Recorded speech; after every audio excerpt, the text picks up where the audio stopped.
Hey friends, welcome to Shigaraki. So today we are gonna see, what if Deku was lost son of myth? So before we start, check out my Patreon page for 18+ exclusive mature content. We will now proceed to the video. Izuku, sweetie, do you have money for your trip? My mother's concerned tone cut through the morning rush. Yes, Mom, I've got plenty. Plus, my teacher mentioned that most of the expenses were already taken care of. I reassured her while grabbing a slice of toast she had prepared. The routine of breakfast was disrupted when I reached for the jelly in the fridge and a sudden unease gripped me. It wasn't the usual distraction of my ADHD or the familiar struggle of dyslexia. This sensation was different, unsettling, like an invisible weight bearing down on me. It felt as though someone unseen was observing, watching every move I made. Just as abruptly as the feeling arrived, it dissipated, leaving an ominous premonition hanging in the air. Today's going to be a bad day, a sense of foreboding settling in. Unfortunately, my intuition proved true. The day unraveled into a series of unexpected events, each more troubling than the last. Arriving at school, I clung to the hope that this overseas trip to America would serve as a welcome distraction for Bakugo and his band of lackeys. A week and a half seemed an eternity ahead, an escape to another world. But in my mind, it felt like it could stretch to a full 2 years. I hoped it would be enough time for them to forget about me, yet as they began closing the distance between us, I knew my wish remained unanswered. Hey, Deku, we heard you're tagging along on this overseas trip. Do you honestly think a quirkless nobody like you can handle being overseas? Bakugo's words cut through the air, each syllable dripping with disdain. And then, as if to punctuate his insult, one of his cohorts deliberately spilled water on me. Kachan, I get it, I'm quirkless, but that's got nothing to do with this trip, I retorted, shaking off the water. Surprisingly, even to me, a surge of defiance propelled my words. But any fleeting sense of confidence evaporated when Bakugo landed a clean right hook on my jaw. The explosive force of the blow sent me reeling to the ground, where he and his minions took the opportunity to further damage by kicking me on the ground. Eventually the group left me lying on the ground covered in bruises and small cuts. I grimaced through the pain in my ribs, eventually managing to rise to my feet. Stifling the pain, I made my way to the bathroom, intent on cleaning up the mess they'd left behind. As I gingerly wiped away the dirt and straightened my uniform, a peculiar sensation seized me when my hands touched the water. It felt different, almost as if it held a healing touch. Astonishment washed over me as I witnessed the scratches fading and my energy returning. Mutter, did my quirk just unlock? Mutter, a healing quirk, mutter. Only later I could only wish it was just as simple as a normal healing quirk. Upon settling into my desk, I noticed piercing glares directed my way, though I chalked it up to the typical disdain I often received. The atmosphere shifted as our homeroom teacher made an unexpected announcement. Class, something has arisen, and I won't be able to join you on the trip. However, the excursion will proceed with a different teacher. The room buzzed with curiosity as the new history teacher stepped in, a young blonde woman, perhaps no older than 25, with striking gray eyes. Hi, I'm your history teacher. As you can probably tell, I'm American, and that's why I was asked to go in place of your homeroom teacher. She spoke in Japanese, not to mention she was really fluent with it. With time ticking down to our departure, she swiftly urged us to prepare for the impending flight, excusing herself to confer with our absent homeroom teacher. The moment she left, Bakugo, ever the instigator, stormed towards me, likely testing the waters to see if this newcomer would tolerate his antics. Unperturbed, the teacher caught sight of his approach just as she exited the door. His attempts to intimidate her with explosions failed miserably. Listen, kid. My husband's got abilities far more frightening than your little fireworks. Sit down before I escort you to the principal's office, she asserted firmly, leaving a gleam of admiration in my eyes for her quick retort. I wonder why she didn't say quirk though. Summoned to the hallway by her, I found her scanning me with a curious intensity, almost as if she was searching for something specific. Not very athletic, and you're bullied, she observed, cutting straight to the point. Any special abilities? I'm quirkless, I stammered, averting my gaze to the floor. I didn't ask about your quirk, she sighed, frustration evident. Have you experienced anything out of the ordinary lately? A memory surfaced of this morning, the inexplicable healing effect of water on my injuries. This morning, when I washed my face, my bruises and scratches, they healed. A contemplative silence hung between us until she murmured to herself, she was right. I wonder how the others will react. Wait, I began, interrupted by her swift return to the classroom. My bewildered expression likely just seemed like anticipation for yet another teacher's disciplinary action toward Bakugo. At the airport, amidst the bustle and chatter, the teacher steered me aside once more, sensing my nervousness. I'm guessing you've never flown before? She ventured, a hint of concern in her tone. I nodded, my apprehension palpable. Well, let's hope he won't strike us down then, she murmured, her words carrying an unspoken plea to some unknown entity. Her praying puzzled me. What do you mean by him? Like a god of the sky? The only god I know capable of that is in Greek or Roman mythology, but that's not real, I ventured, attempting to make sense of her enigmatic comment. I'm not going to explain it here. It can wait until we get to camp, she deflected, her evasiveness only deepening my confusion. Reluctantly, I dropped the subject and made my way to board the plane, a sense of unease lingering. As we taxied and prepared for takeoff, I silently wished I had prayed to this mysterious deity she hinted at. The flight proved to be a harrowing experience, fraught with almost 8 near misses and turbulent stretches that felt endless. Each jostle and bump felt like a potential brush with disaster. Yet, against the odds, we landed in New York, slightly rattled but intact. Arriving in New York, the teacher organized multiple vans to transport us to the camp, a plan that puzzled some of the students. She assured us, mentioning a favor from a friend of her husband's to facilitate the arrangements. Will we meet your husband?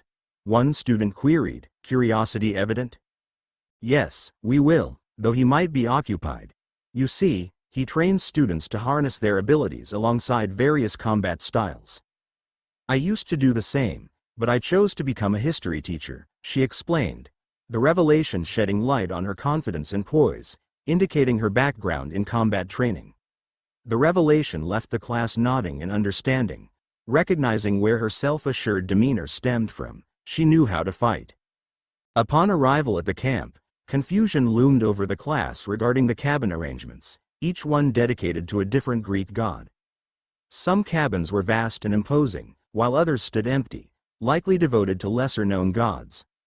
I tried to recall my limited knowledge of Greek mythology, understanding that the larger cabins belonged to the major gods, while minor gods had smaller cabins.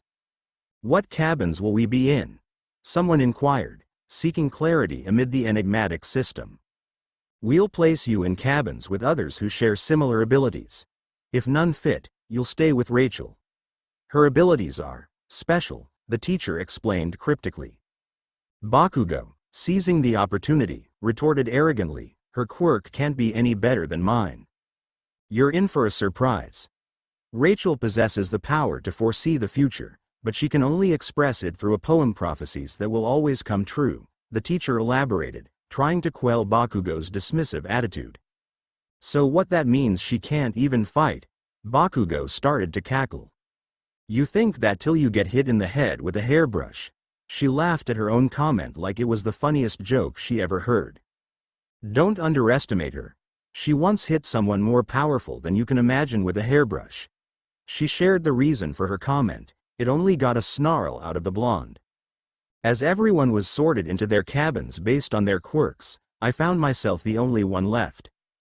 Why wasn't I sent with Rachel? After all, I'm quirkless, I questioned. Midoriya, follow me and listen, she instructed firmly, already walking away before I could protest. As she led me on, she disclosed, everyone here, besides your class, is quirkless. Most have mild powers, some weaker, others stronger, few even mightier than most quirks. But you're different. We received a prophecy. Another land unknown. How far will he go, son of the sea, sail into danger, for a smile will be number 1 foot. The prophecy rang in my ears, the words tinged with mystery and an inexplicable urgency. conviction about my divine lineage as the son of Poseidon, the god of seas and earthquakes. At first we didn't quite understand, but we knew we had to find you if it meant what we thought. You're the son of Poseidon, the god of the seas and earthquakes. I was quick to respond, but my dad has a fire-breathing quirk and he's working in Atlanta. How can you be so sure it's me? I countered, grappling with disbelief. Midoriya, was there a kid in your class who resembled a goat and then suddenly left or switched schools? She probed, seeking validation. My nod confirmed it. That was a satyr. They have the ability to discern if someone is a half-blood, clarified, unraveling the concept of demigods, half-mortal, half-god. Wait, a half-blood? I was even more confused. Yes, half-mortal, half-god. We're almost there, it's time you meet my husband Percy. As we neared a lake, anticipation surged within me, wondering about Percy and the significance of our meeting. Percy emerged, a tall man with a robust yet agile build, sea-green eyes mirroring mine. A tattoo of a trident with a mark below it, clad in cargo shorts and an orange t-shirt imprinted with the words, Half-Blood. The introductions ensued. It's nice to meet you. My name's Percy. What's yours? Percy extended a friendly hand. Izuku Midoriya. Can I ask why we had to meet? I inquired, searching for clarity amid the whirlwind of revelations. We're half-brothers, he spoke, taking a small gap to let his words sink in, and sink in they did. Our dad, Poseidon, recently informed me about your existence, but he couldn't disclose anything more. Follow me, Percy directed, leading us to the water's edge. When you touch the water, do you feel energized and relaxed? He questioned, running his hand through the water. Following suit, I felt a familiar sensation, resembling the comfort and revitalization I experienced earlier. There you go. Claim him already, father, Percy shouted into the sky, a fervent plea for divine acknowledgement.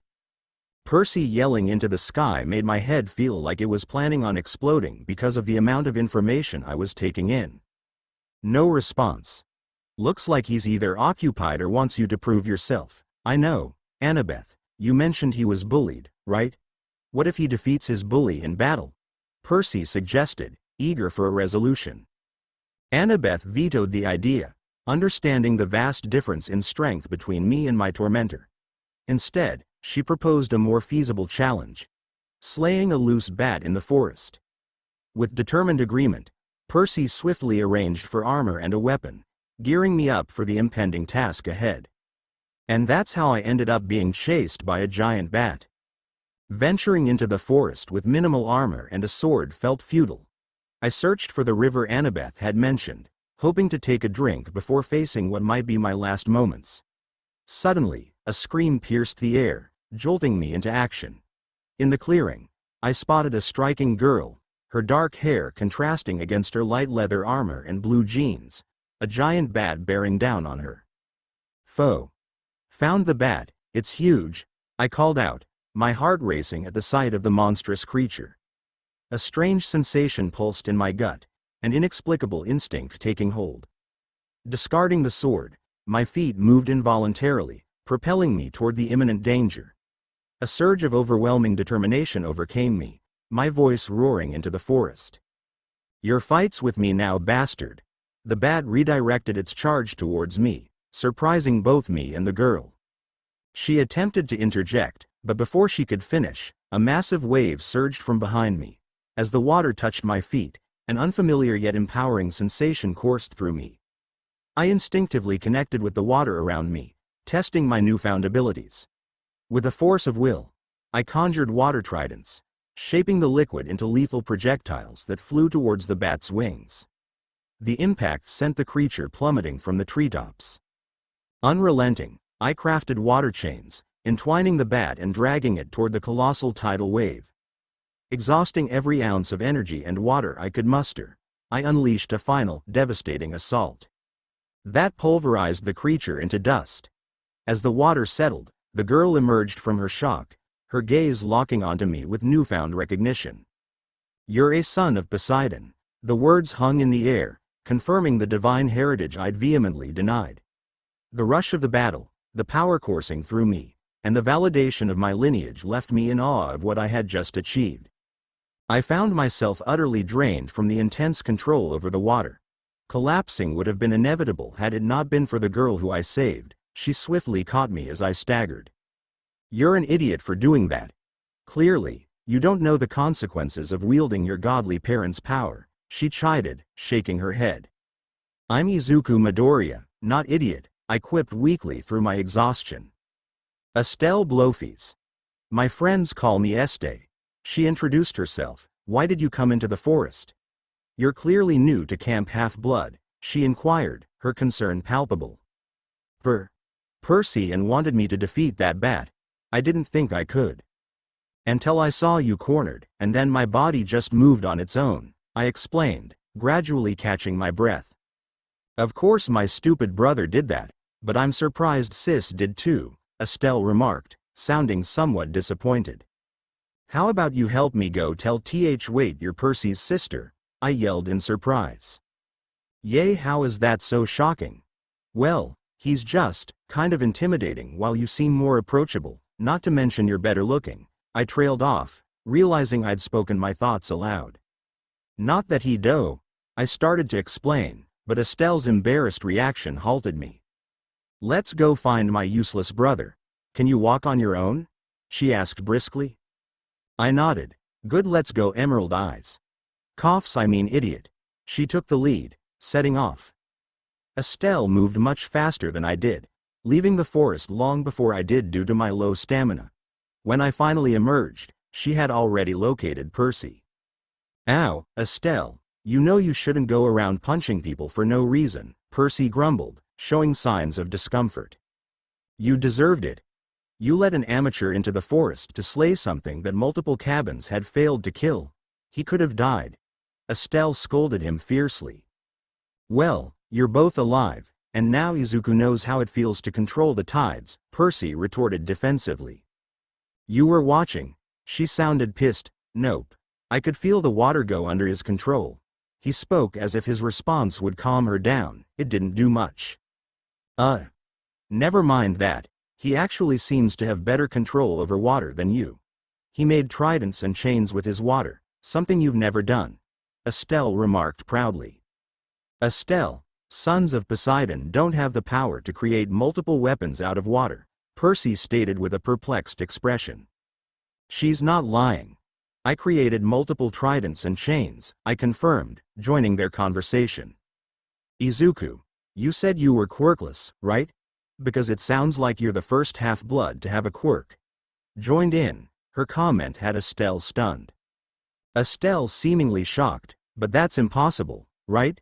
Mom's quirk didn't pass to you. My dad's quirk combined with Mom's created." "Mine," she added, puzzled.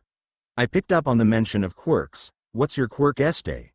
"I never saw whatever." "My quirk allows me to make elemental weapons, but I'm most efficient with wind and water," she divulged. I went into a muttering fit after Estelle explaining her quirk. "Izuku?" "Izuku," Percy said, trying to get my attention. "Sorry, what?" I got distracted because of Este's amazing quirk. Estelle got a little red again. "If you have a quirk, it seems to work seamlessly with our dad's abilities," Percy noted. "If you want to be a hero in Japan, Estelle will teach you hand-to-hand combat, and I'll teach you how to use your powers in a fight. But there's one issue," Percy trailed off, hesitating. "You'll have to finish middle school here, in America. Estelle's dad, my stepdad, works at a middle school, and I can get you in, but then you'll have to live at camp," Percy finished, presenting an unexpected proposition. "Can I have a little time to think things over and to call my mom?" I requested, bewildered by the sudden turn of events. "Of course," Percy replied, giving me the space I needed. "Mom? Who is my dad, really?" I asked on the phone. "Mom, why didn't you tell me? What if I could have acted like I had an advanced version of water manipulation?" I yelled, upset at finding out my mother had lied to me for all these years. "Mom, they're offering to train me. But that means I'll be here for the rest of middle school. I'll come home a few months before the entrance exam for UA. I want to do it, even if you say no," I said in anger. I had a surge of confidence after fighting that giant bat. "I'll call you every few days, love you, Mom." Then I hung up. The first day of training was simply hell. Percy teaching me how to use my powers and a sword while his sister teaches me how to fight hand to hand. I thought that was brutal enough, but then I also had to explain to everyone I wasn't going back to Japan, and Bakugo didn't take it well. Let's just say Annabeth went into town the next day to buy me a new shirt. After they left and I got enrolled into Esté's school, doesn't help, Annabeth was teaching me about the gods and different monsters after school and training. Everything in my new life was very exhausting. In just a few months I was finally able to come to a standstill in hand-to-hand combat against one of the Ares kids. A draw isn't the best, but it was an improvement, Esté said as she tossed me a water, which I promptly poured on myself. Yay, but I just feel like there's no way I'll be able to win against anyone here. Even though I'm a child of the big three, I'm nowhere near Percy's level, I said sadly. Midoriya, you can't worry about that. According to my brother, you're nearly as strong as he was. Not to mention you have more control over your power thanks to your mysterious quirk, Esté replied back. I don't know, I'm going to head into town to grab some new clothes. My favorite outfit was destroyed during the Capture the Flag last week. Wanna come? I asked. Esté shook her head. I have plans to go to the movies with my friends at school tonight, and I have to finish up things here before heading to town. I just nodded. Well, enjoy your movie then. I was a little disappointed and was hoping we could hang out since no one in school wants to befriend the new Japanese transfer student. My only friends are Esté, Percy, and Annabeth. What do you mean? You're coming, aren't you? Esté interrupted my thoughts. What do you mean? I don't remember being invited, I responded, scratching my head. What do you mean? I asked you the other day before training and you said sure, Esté said with her face in the palm of her hand. Wait, you mean that was an invitation? It seemed more like, if you show up I'll make you regret it later, type of thing? What made you think that? Maybe you putting me in an arm lock saying, we're going to the movies with my friends in a few days. My response was me coughing sure after tapping out, I rebutted. Is that what happened?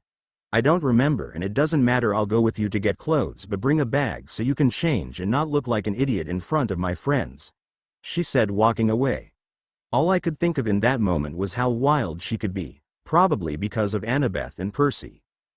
Do they not teach you a sense of style in Japan? You'd look much better in these, she said, throwing a pair of blue jeans and in a black hoodie that had ocean waves going around the waist and blue stripes down the arms. This looks cool and all, but my allowance isn't enough to be able to afford both these and the movie. That's fine, I'll pay for these and you pay for the snacks at the movies. No, I couldn't ask that of you, Alju, she cut me off. That wasn't a question, that was me telling you what is happening, she said, taking the clothes to the cashier. What movie are we going to go see anyway, and with who? The movie's called The Hero Who Falls, and we're watching it with two of my friends and their boy Fr. She stopped mid-sentence and faked a cough. No, wait, you were totally going to say them and their beau. I was cut off by a hand covering my mouth. You say another word and I'll create a sword from wind and shove it up your, Estelle was saying before I removed her hand from my mouth. Not another word, got it? I quickly said before she could act on that threat. God, that movie sucked, but it felt good getting out of camp for a few hours, I said, walking with my hands behind my head. Although it was a weird first date, huh? I said teasingly. I told them you weren't, Estelle, while upset still went bright red from that comment. Esté, I was wondering something, but you have to promise to give me a serious answer. Yay, whatever, get on with it, she said, still upset from the teasing. Promise me? Fine, I promise to give you a serious answer, she finally said after a few seconds. Looking into her eyes, I said, I want you to go to Japan with me when I go back, and I know before I could finish my sentence she responded. Yes. That it's a taug. Wait, did you say yes? But you didn't even have time to think it over? I stopped walking, shocked. Well, someone has to go with you and make sure you don't fuck up and anger a god. Besides, she stopped talking and walked up to me and kissed my cheek, and I just froze. We leave in 2 weeks, so we will have 10 months to train in Japan. It's going to be a 2-month cruise, so you're going to be stuck with me. I'll see you then, bye. Then she ran off before I could say anything. If only things could stay this good, Unfortunately, with my luck, that's not how things often went. Normally heading back to camp from town is no longer than an hour or so drive, but the camp van broke down, and as the driver and I made our way back, we got attacked 5 times by monsters. I guess they knew I was leaving shortly. All of that made a 1-hour trip into 9 hours. Once I got back to Camp 1, made my daily phone call.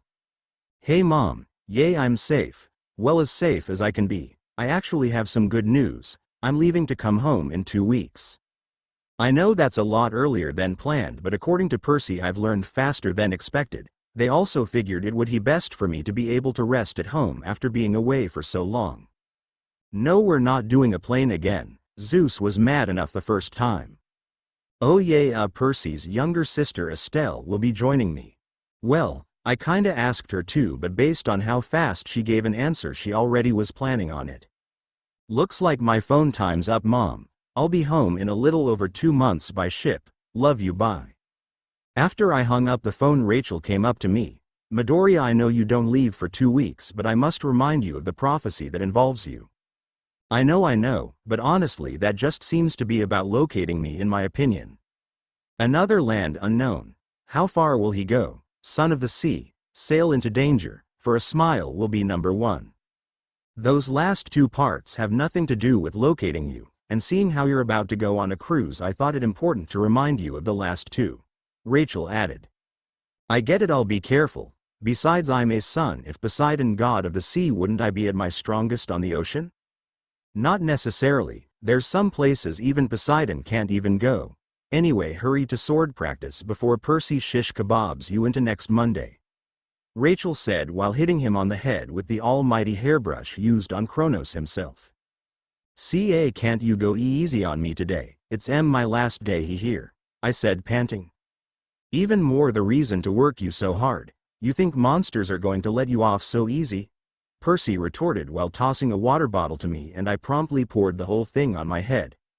Also, don't think for a moment I didn't notice your little crush on my kid sister. Take this as a warning that I could beat your lit. Percy was cut off. That's enough, hun, I think the kid gets it. Annabeth came to my rescue as usual. Come on, you got to let me scare the guy a little, Percy said while making a hand gesture as if he was pinching salt. Go take a shower and change. Once you're done, pack your bag. We leave first thing in the morning. Are you coming to Percy? Or is having to sons of a sea god at sea a bad idea? I asked, hoping to not sound needy. Unfortunately, I cannot join you guys. My job of training people at this camp is basically a full-time commitment. If I vanish for a few months, who knows what kind of problems could arise.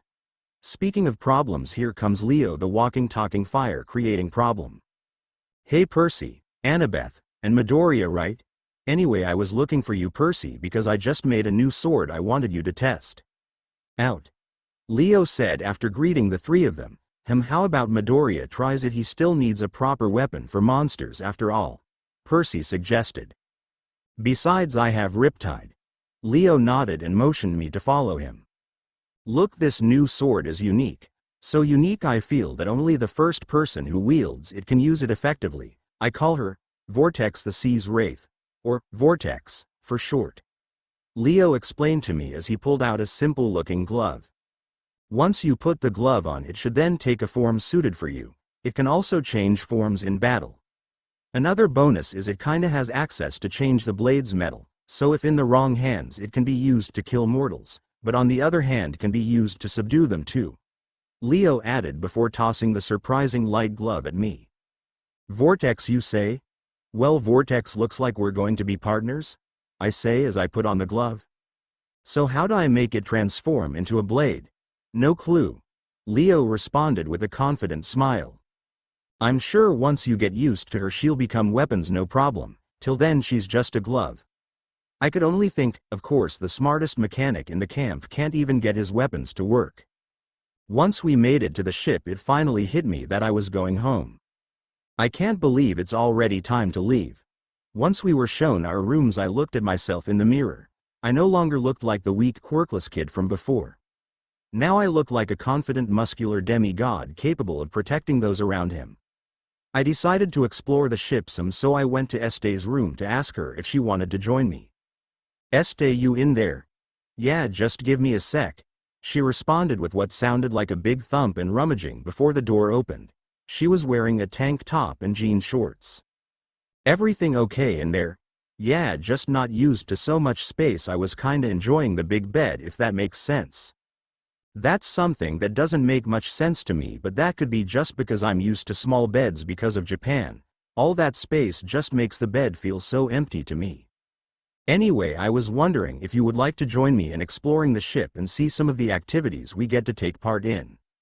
Sure, why not? Let me put on my shoes real quick and we can go. As she goes to grab her shoes, I notice how her bed looks a mess, like she was possibly jumping on it. I guess she's not used to such luxuries. She comes back not long after. Ready? Always. Now the first 3 weeks of the cruise was perfect, but then just like everything, it was ruined. Here I thought we could enjoy a nice simple cruise, not get stuck inside a hurricane, I yelled annoyingly. I know, Midoriya, but you have to focus and make sure we don't sink. You got this. Estelle tried to give me words of encouragement. Kinda hard to keep such a big ship from sinking in such harsh conditions, I retorted. Tell you what, if you can get us out of this hurricane in one piece, I'll give you a kiss, a real, proper kiss.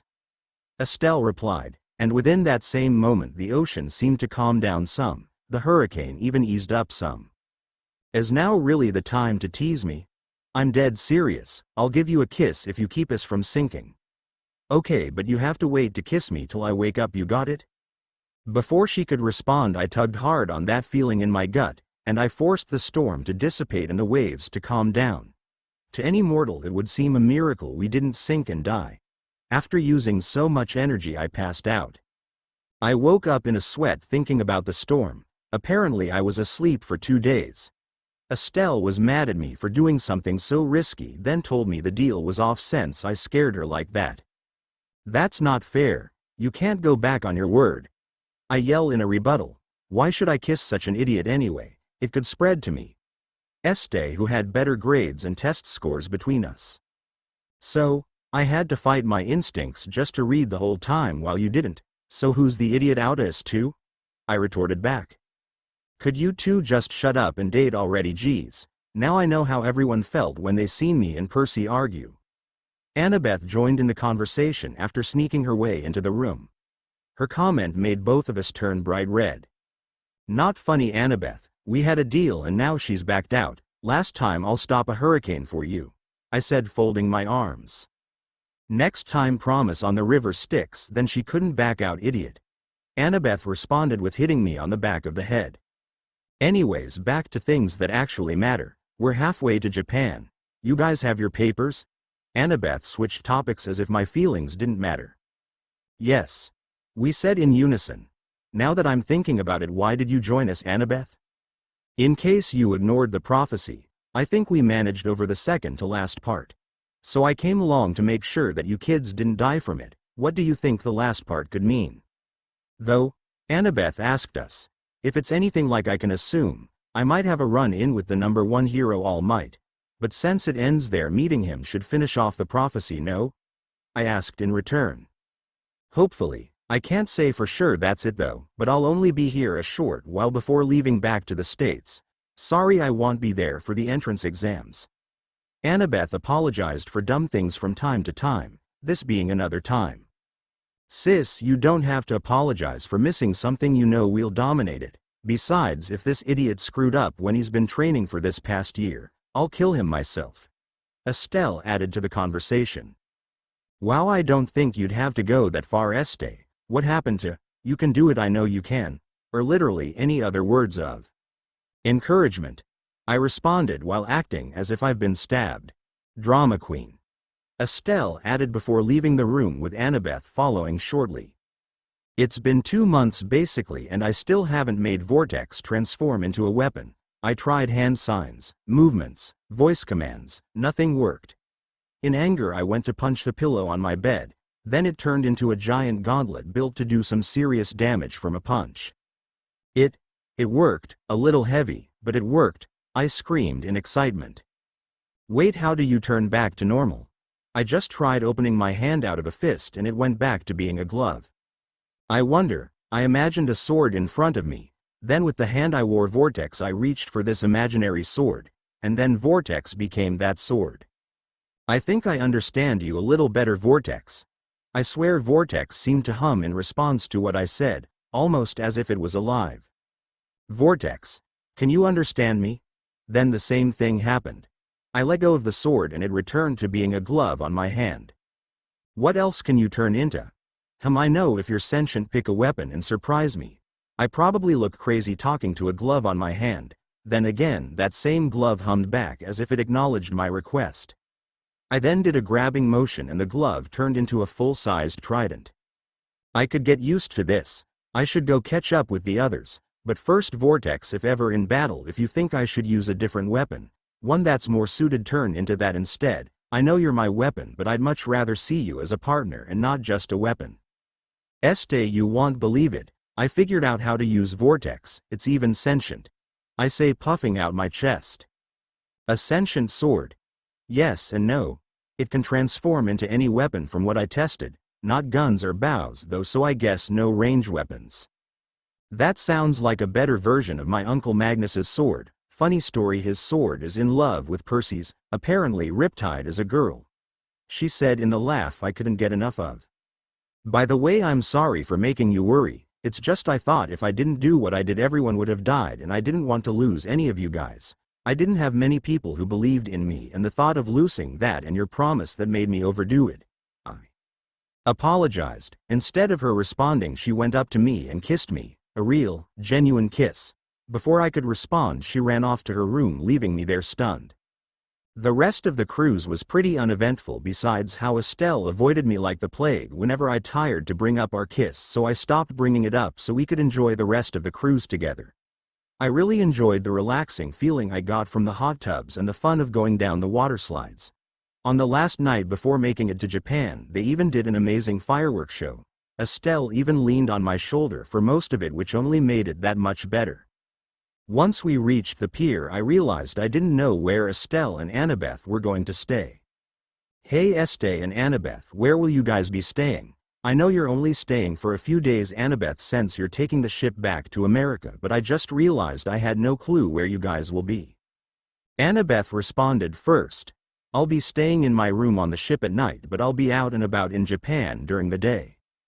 And I thought it would have been obvious I'd be staying at your place since my family can't afford to pay for an apartment for me out here. Estelle added. I stopped and stood there for a moment, taking in what she said. You're staying at my place.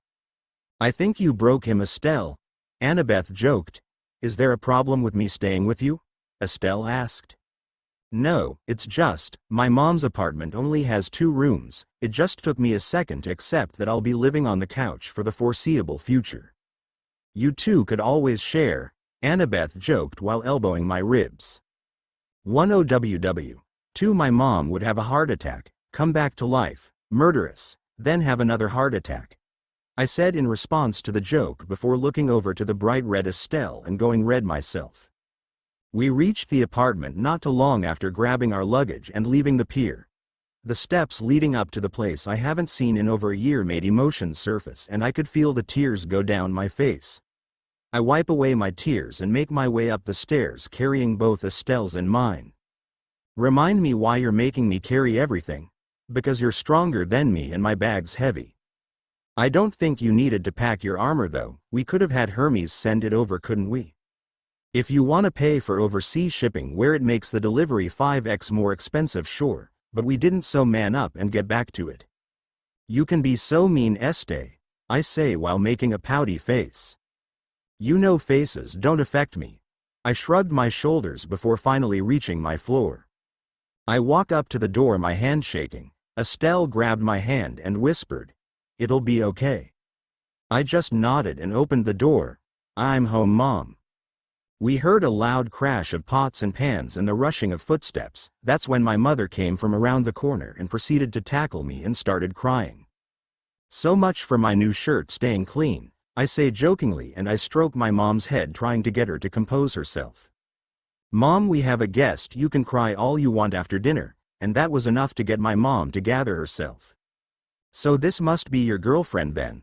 Thank you for taking care of my baby. I know he probably wasn't the easiest to deal with. Estelle became bright red and couldn't speak. Mom, me and Este aren't dating, we're friends, that's all. Friends don't kiss Izuku, but if you guys aren't dating yet you better do something about that quick before someone steals her heart. That's when both Estelle's face and mine became the brightest red ever.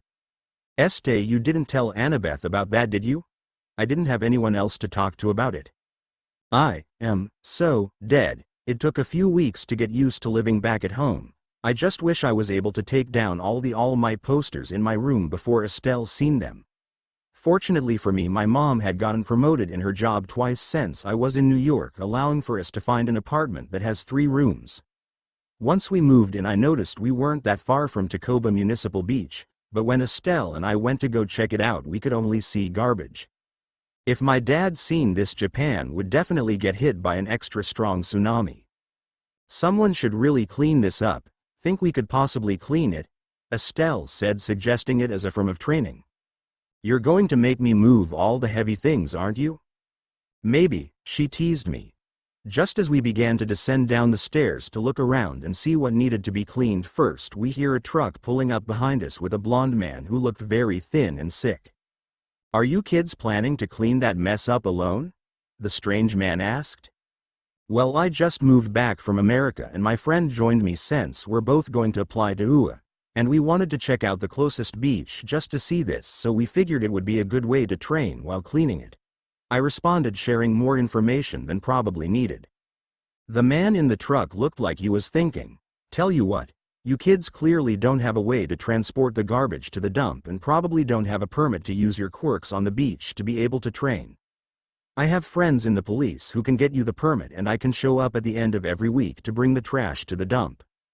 I look at Estelle and whisper, this guy is weird. Think we can trust him? If he's telling the truth then it would make life way easier, but I don't think he is lying, she whispered back. Okay, but you never introduced yourself. I'm Izuku Midoriya and my friend is Estelle Blofeld. What's yours? Toshinori Yagi is the name.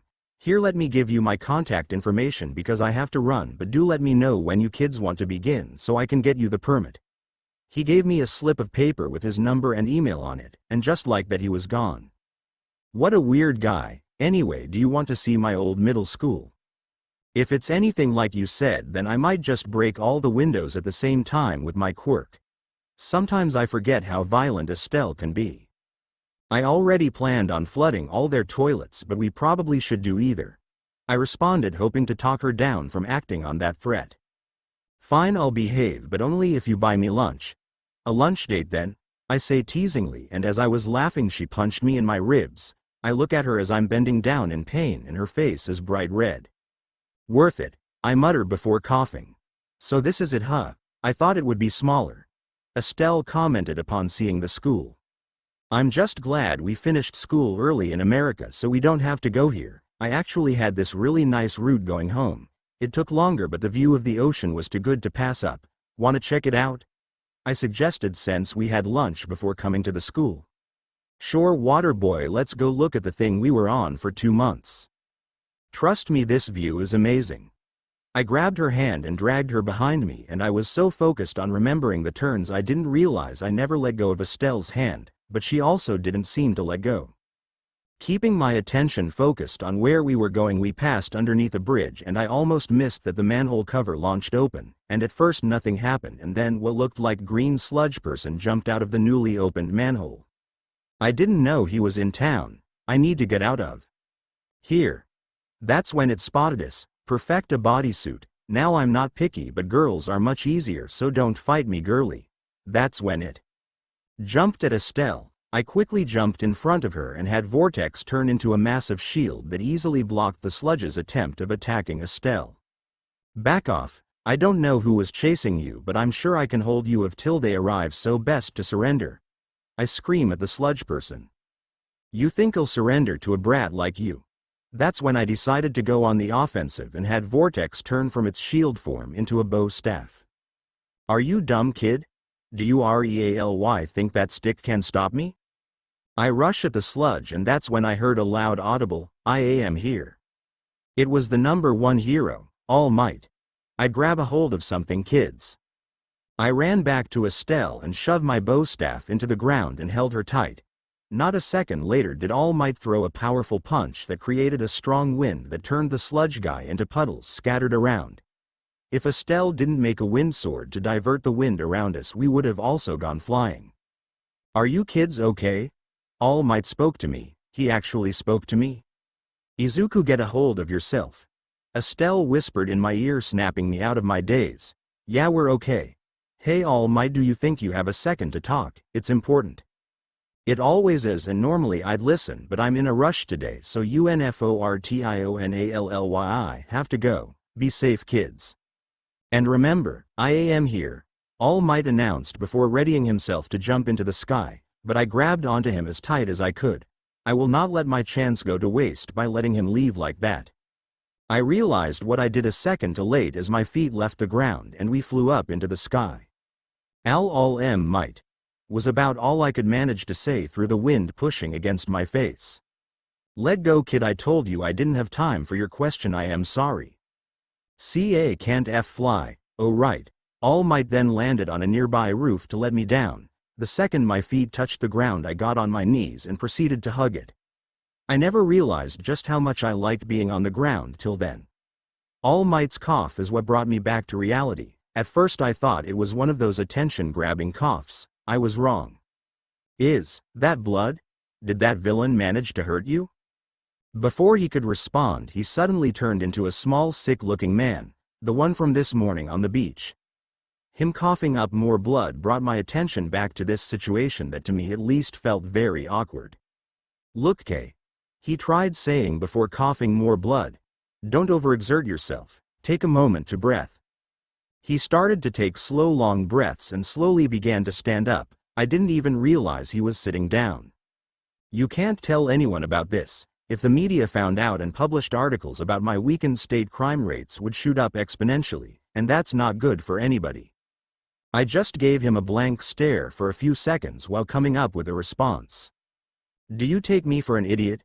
If I was a scumbag, I might try to blackmail you at least, but I'm not. This accident allows us to talk about what I needed to anyway, because we don't know if it's a good or bad thing." Upon that last comment, All Might gave me a questioning glance. "What do you mean by, we? Also, what could be so important you risk your life to grab onto me as I jumped?" Seems like All Might's primary concerns changed from worrying about me finding out his secret to what I was wanting to bring up. It's a bit of a long story, and also requires me telling a massive secret, but I feel like if I don't share it, there's a good chance you won't believe or want to believe it. What exactly would I not believe in? Gods. Do you believe in gods? Not the Christian or Jewish kind. I'm talking Greek, Roman, Norse, and Egyptian. I asked with the most serious face I could muster. He needs to know the whole truth, I just know it. "Are you trying to tell me gods, like in beings of unimaginable power, exist? 'Cause there's no wall?" I cut him off. "They exist, and they are very much active in the world. I wouldn't be surprised if some heroes believe they have a quirk, when in reality they're using their godly parents' powers." I take a deep breath to calm myself for the next part. "As for me, my mother is a normal mortal. She has a weak telekinesis quirk. My father is a god, however." I pull out my water bottle and control the water to float around me before guiding it to my hand, forming a trident made of water. I am the son of Poseidon, the god of the sea and earthquakes, and being his son I can control tides. Any body of water is under my control if I so wish it. But unlike my half-brother who trained me and every other half-blood, I alone possess a quirk to go along with my godly parents' power. Any other son of Poseidon can control water. Some can create hurricanes even, but they cannot control how the water takes shape. I can. I watch All Might's face closely to gauge his reaction. At first a few seconds pass, then a minute, then 5 minutes. Just before it could become 6, his face softens just a little. "Kid, that's a nice story, but that doesn't explain why you grabbed onto me the way you did, so tell me the truth of why you would risk everything to tell me such a thing. And if all you said is true, then why do we not run into monsters like in the stories? Simple, really. That's because they're just that, kid. Stories made by people who didn't understand how the world works." I give him a silent nod and sit down against the wall and let out a deep sigh. "Look, All Might, I'm not sure how to really prove it to you. But what you need to know is that in Greek mythology there is a spirit that can see the future. That spirit finds a host to share the future in forms of prophecies as poems. We refer to this person as the Oracle, and they told one about me. That's how they found me despite me being here in Japan and them being in America. That prophecy was, another land unknown. How far will he go, son of the sea, sail into danger? For a smile will be number 1 foot. We assumed the last part was me meeting you, but usually that means our fates are linked. Somehow. Kid, what do you expect me to do with that kind of knowledge? I don't have anything to do with gods or anything, so maybe that last part wasn't us meeting. For a smile will be number 1 foot. To me it sounds like you'll take first place in something, maybe the UA entrance exam even. I do have to leave now to take this Vil. He cut himself off. Everything okay, All Might? I ask while getting up and approaching him because he looked pale and was about to fall over. The villain, the bottles, they must have fallen out of my pockets. That was not good. The way that villain tried to attack Estelle, it's likely that not many heroes could fight him, let alone anyone else. I can't believe that jerk would leave me here all alone like that. I'm going to put him through hell in our next sword training session for that. Estelle said to no one but herself. As she was trying her best to retrace her steps, she could head back to the apartment. She could hear someone yelling about extras. Damn those fucking extras. Thinking that just because of that one teacher 2 years ago TOUGHT them they could beat me in a fight. Estelle then remembered a loud explosive blonde who was from Midoriya's old school. She peeked around the corner doing her best to not be spotted. She noticed he had 2 other kids with him, his little posse. Probably. That's when she noticed the bottle on the ground looked just like that of the one All Might used to capture that villain. Looking harder she realized they were one in the same, and Midoriya grabbing onto him probably caused it to fall. Before she could reveal herself and grab it, the blonde kicked it hard enough for Cap to shoot off, freeing the villain. The sight of a barrage of missed calls and texts from Estelle, coupled with the deafening explosion nearby, triggered an adrenaline surge.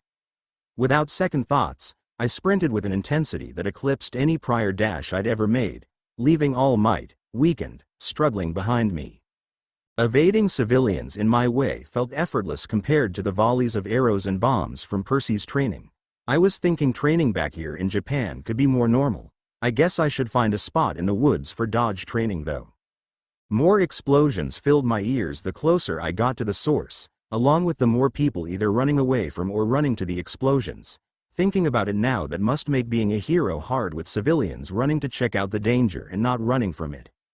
I glanced over my shoulder to see All Might losing distance from me. His signal to continue spurred me to sprint harder, reaching the final bend. Holy shit, escaped my lips, freezing me in place. The villain had Bakugo, manipulating him to unleash havoc. Scanning frantically, I spotted Estelle, injured and crouched in pain with a blood-covered arm. The hero's inaction spurred me into action. Backdraft's water provided me with an advantage. Silently, I collected water from Backdraft. I whispered instructions to Vortex. Vortex, I need you to become a gauntlet on my mark, until then become a staff. When I finally got enough water to be able to cover myself and Vortex in water, I hurtled over the heroes, locking eyes with the villain. Stealing my resolve, I lunged forward, aiming to exploit the villain's vulnerability. My staff passed through the sludge villain's body. Then realization struck me. The eyes, they had to be a possible weakness. The villain whirled, launching Bakugo's explosive fury. Dodging and counter-attacking, I struck one of his eyes, eliciting a guttural scream from the villain. The villain turned around, unleashing a few of Bakugo's explosions at me. I dodged by jumping and rolling to the side, and using that moment I spin around and hit one of the villain's eyes, causing him to scream out in pain. Now, Vortex transformed into a gauntlet. Leveraging the remaining water, I freed Bakugo and readied for the next onslaught. Bakugo's silence struck an odd chord. Focused on the villain, I realized the reason. I quickly pulled my focus back onto the villain. When my gaze went back to the villain, I realized why he was silent. All Might was standing there preparing a punch. Thanks for the help, kid. You gave me the will to push past my limits. He whispered just loud enough for only me to hear.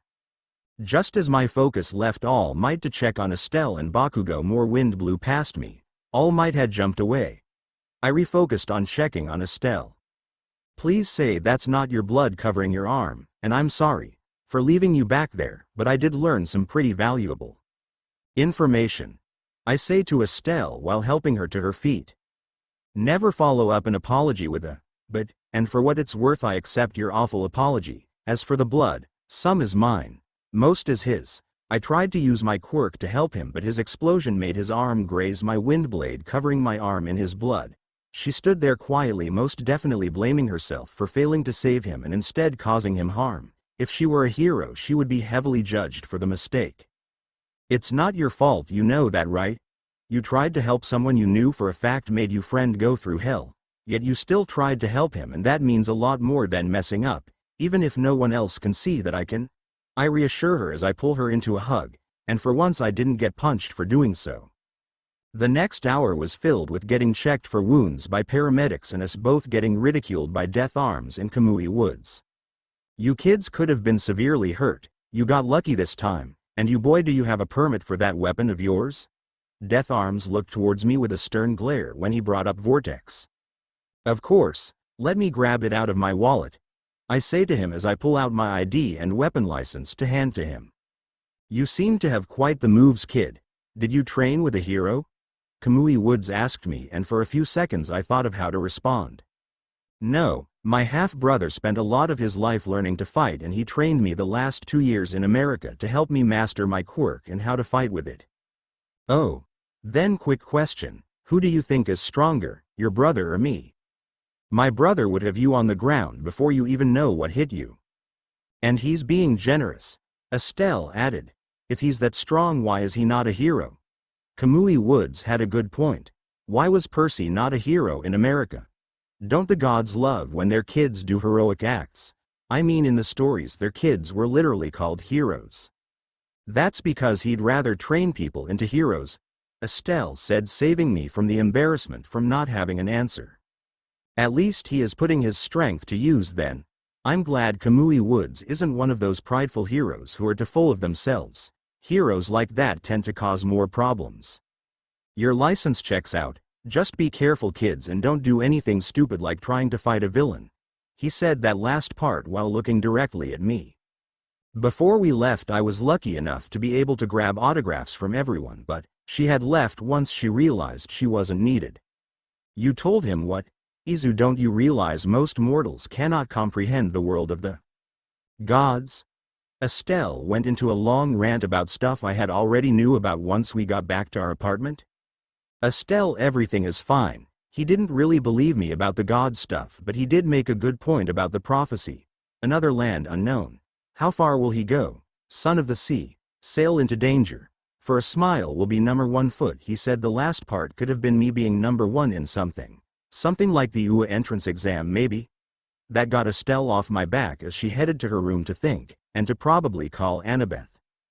That's also when my mom got home from work. What did you do to make Estelle mad now? My mom asked, being nosy. What makes you think she's mad at me? The text she sent me saying she's mad and to leave her dinner by her bedroom door. And let's be honest, sweetie, she only can get that upset if it involves you. I couldn't really fight that logic, especially since it's true. When showing her the way I used to walk home, a villain appeared, but so did All Might. As All Might was about to jump off, I grabbed onto him, leaving her alone. I'll make dinner tonight, you can go get your bath. Before she could respond, I went into the kitchen to start making dinner. I chose to make Estelle's favorite. Holding Estelle's dinner, I hesitate to knock on her door. She hasn't left her room since we got home. When I finally go to knock, she opens the door. I made dinner. She looks at the food in my hands. Thanks, is all she said before grabbing it and going back into her room, closing the door.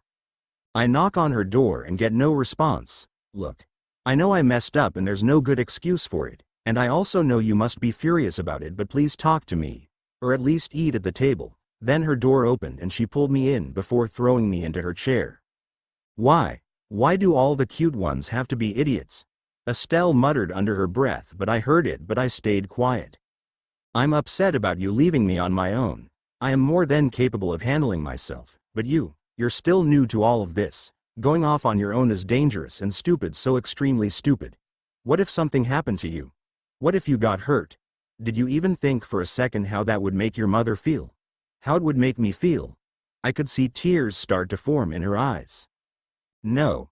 I didn't. I've always had a tendency to find trouble and makes those around me worry. I promise next time I'll think before I act so you won't have to worry so much. I am always going to worry because we both know you would risk everything to save someone, to help that person feel important despite them feeling like they're not. At this point I can tell she was about to start crying, so I get up and pull her into a hug. You're talking about yourself, aren't you? I ask her gently while I have her in a hug and I can feel her nod. I decide to hold off on talking till she can speak and has eaten. Once she managed to stop crying on my shoulder, she ate and told me everything. Apparently back in New York her classmates found her weird, and they invited her to a movie and told her to bring her imaginary boyfriend, and that's why she brought me, because she thought if she did then maybe they would stop. When they didn't and then began to make fun of her for dating the Moss Head Kid, I didn't even know of that nickname. Every day she went to school she felt awful, but when we got to meet up and hang out or train she felt more important than those kids ever were. What really sent her over the edge was when I was worried about her and didn't even for a second make fun of her for messing up. She ended up passing out leaning on my shoulder. I gently laid her on her bed and pulled her blanket over her. I had an important call to make. Hey Percy. Yeah, everything is fine here in Japan. We may have finally learned what the last line in the prophecy actually means. But that's not why I'm calling you. Long story short, Estee admitted to me that some of her classmates were bullying her. It affected her confidence so bad that she broke down today after an incident that I'll give you the full details another time. I figured since your stepdad still works there, even has some of the girls in his class even. She didn't share names, but I know them because of one time Estee bringing me with her to an outing to try and stop the bullying. They only got worse after. Don't go flooding the school. Look, I'm pissed too, but I remember one of the girls had a lineup for a nice hero school that even one mark of bullying would get her name removed from the list. I know it's not enough to make up for it. We both know how it feels. We also know we don't like it when someone solves that problem for us. So let's slap their wrist till Estee can cut it off. Thank you. I'll call you later to fill you in on why exactly she broke down. Bye.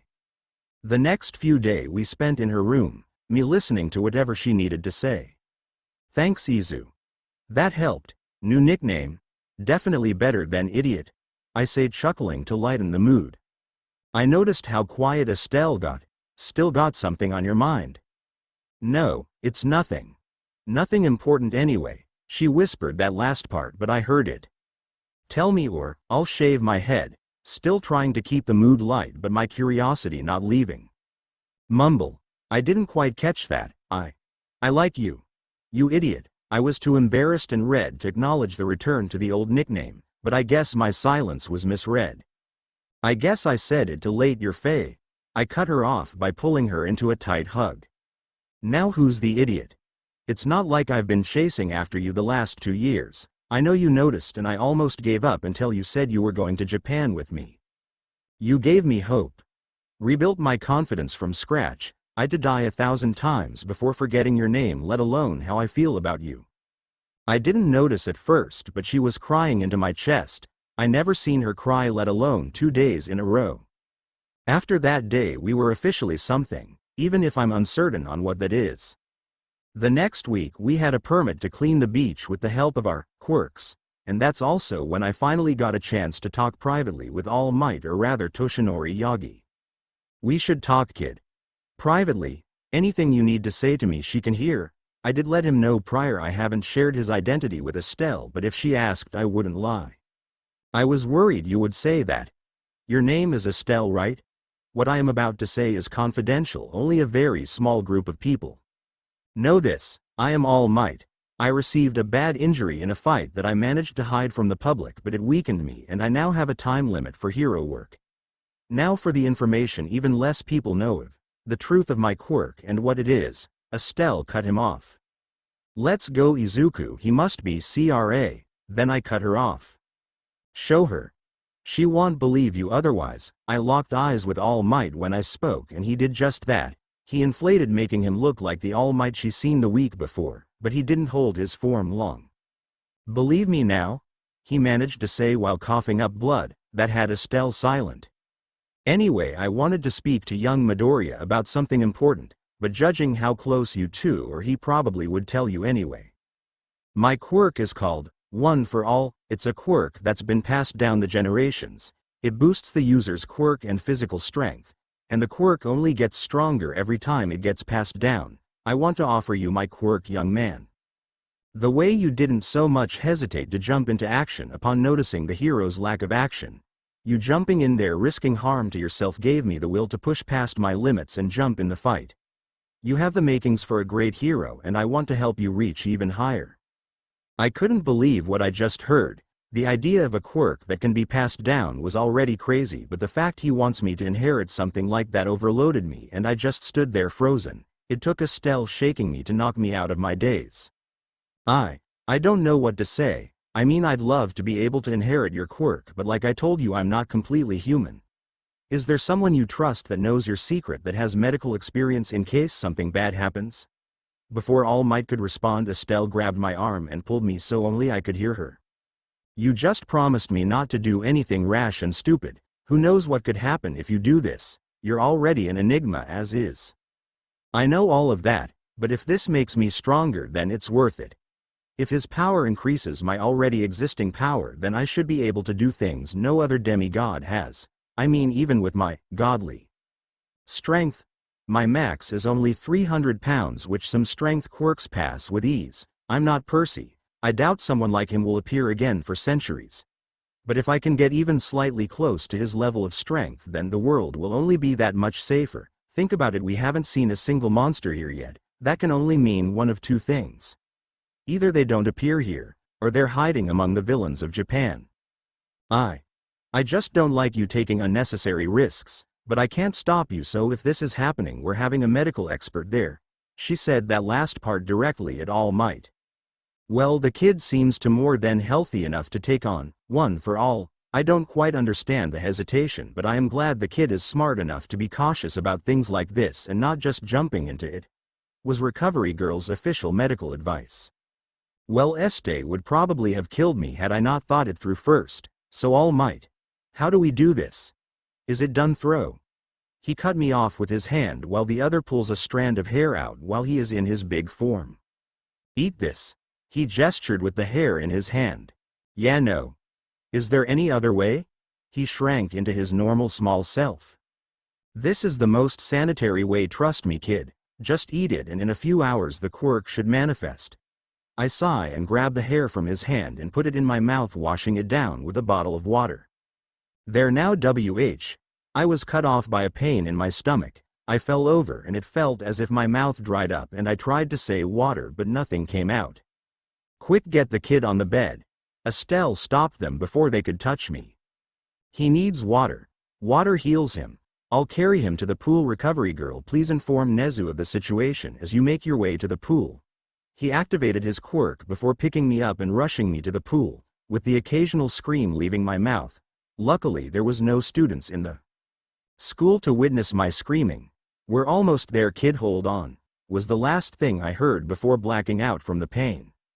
I felt as though I was in a dream. I knew I was underwater, but the feeling in my stomach no longer felt like a wild torrent of pain. It was almost like how the sea can change weather in an instant. It wasn't long before I gained enough strength to get out. They had left me in the pool and I sank about halfway and just stayed there. As I got out, I willed the water to let me be dry.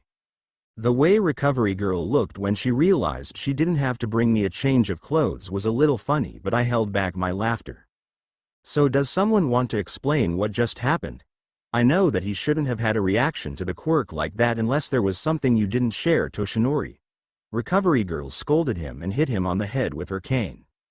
Unfortunately, I cannot share that information with you. Me and Estelle should go for now. I'm feeling fine and it's getting late. I can't have my mom worry.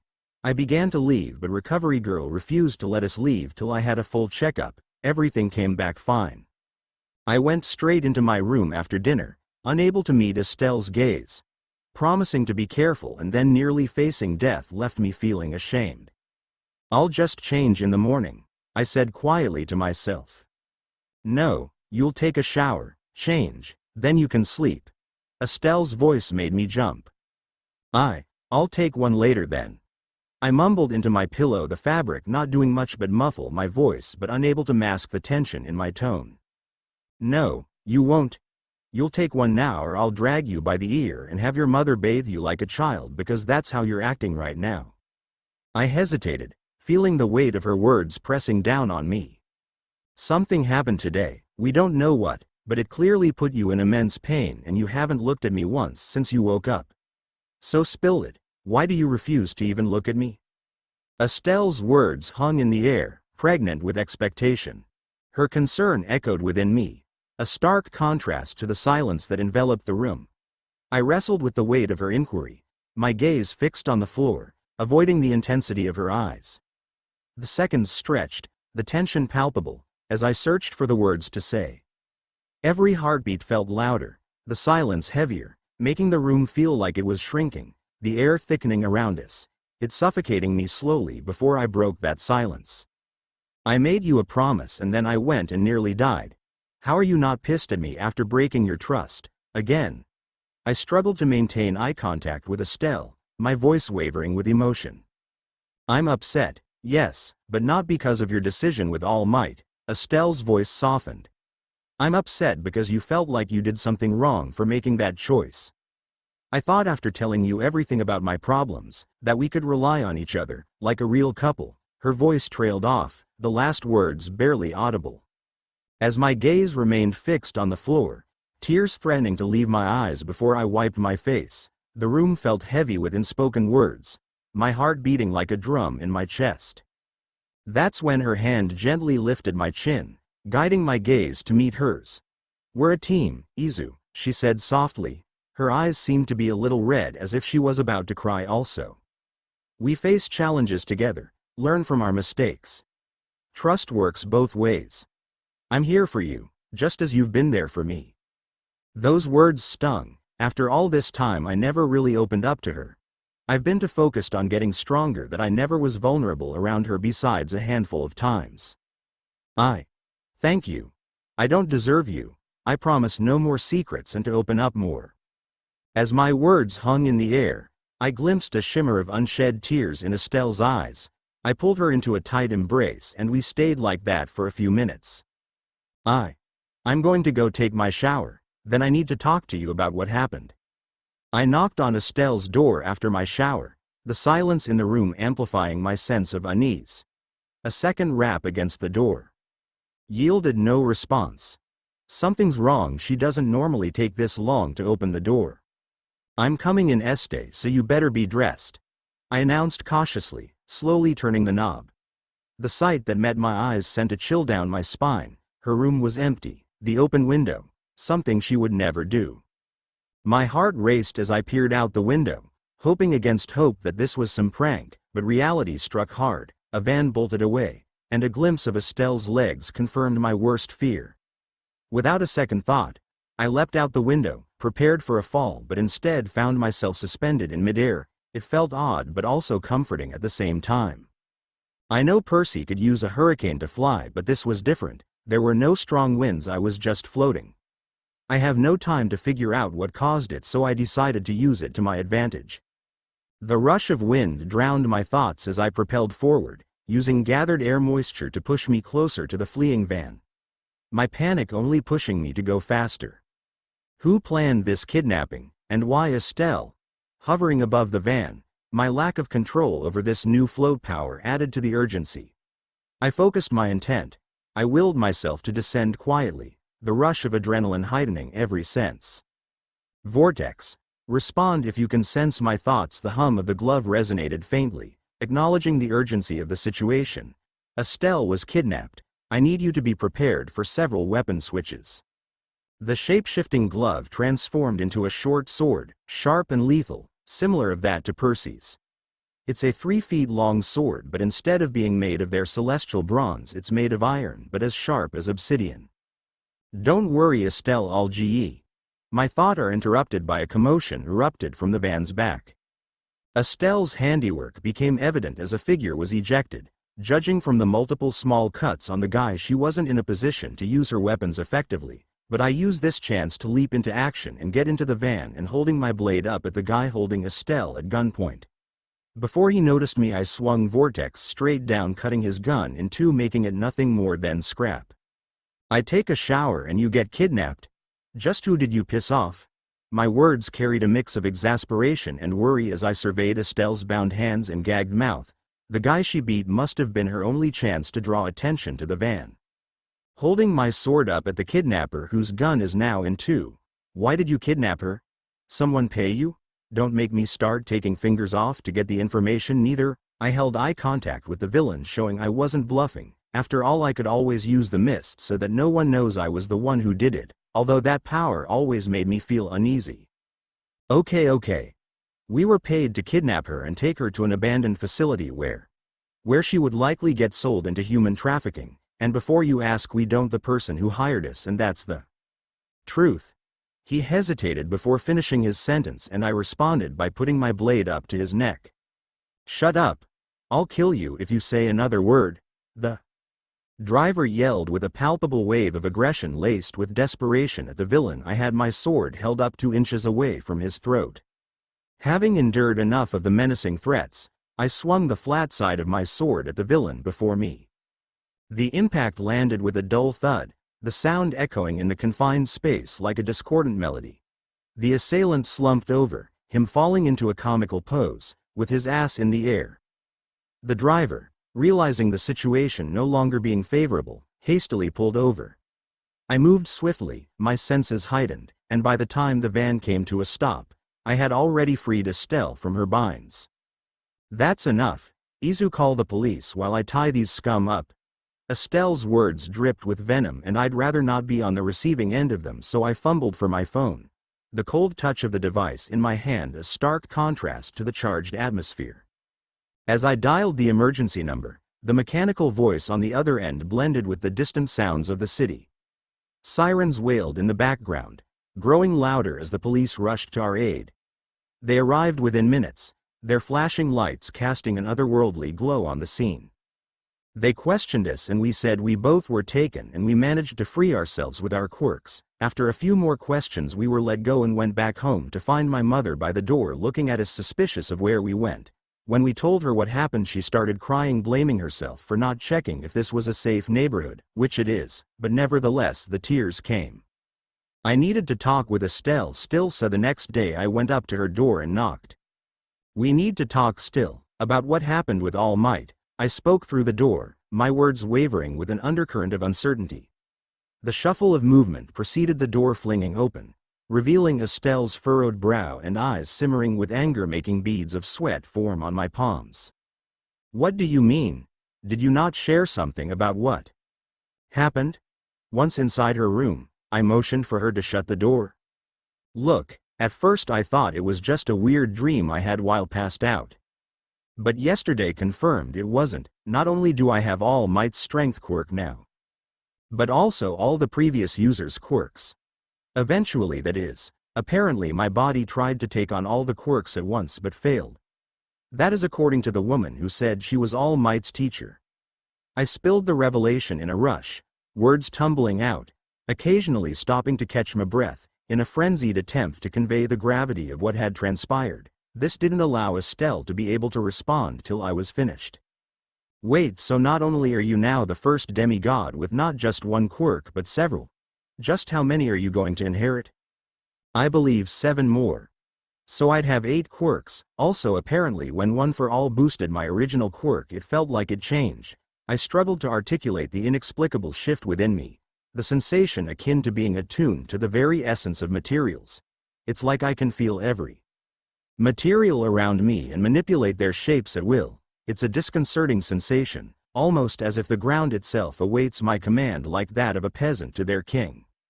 I retreated to my room after finishing our talk. I entered my familiar routine of catching up on hero news before succumbing to my drowsiness.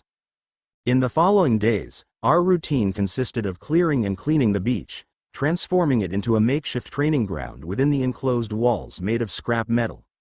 The metallic tang of saltwater lingered in the air. It made for an excellent training space. Find your balance. When Percy flies, he controls the wind to move him around, so do the same. Estelle, words of encouragement were easier said than done.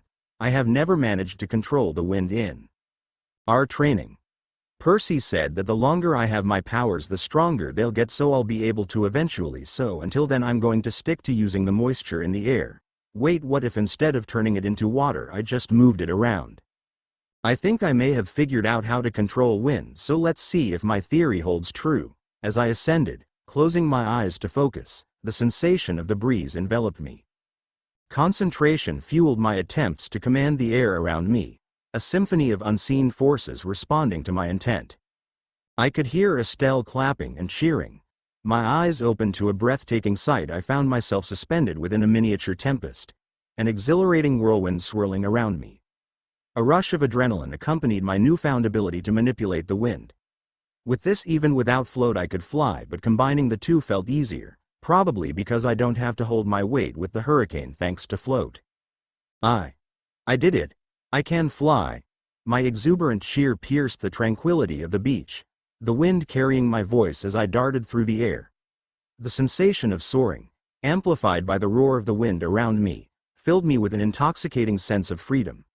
As I flew up higher, I noticed a familiar truck parked by the stairs leading down to the beach, and so began my descent back down to the ground.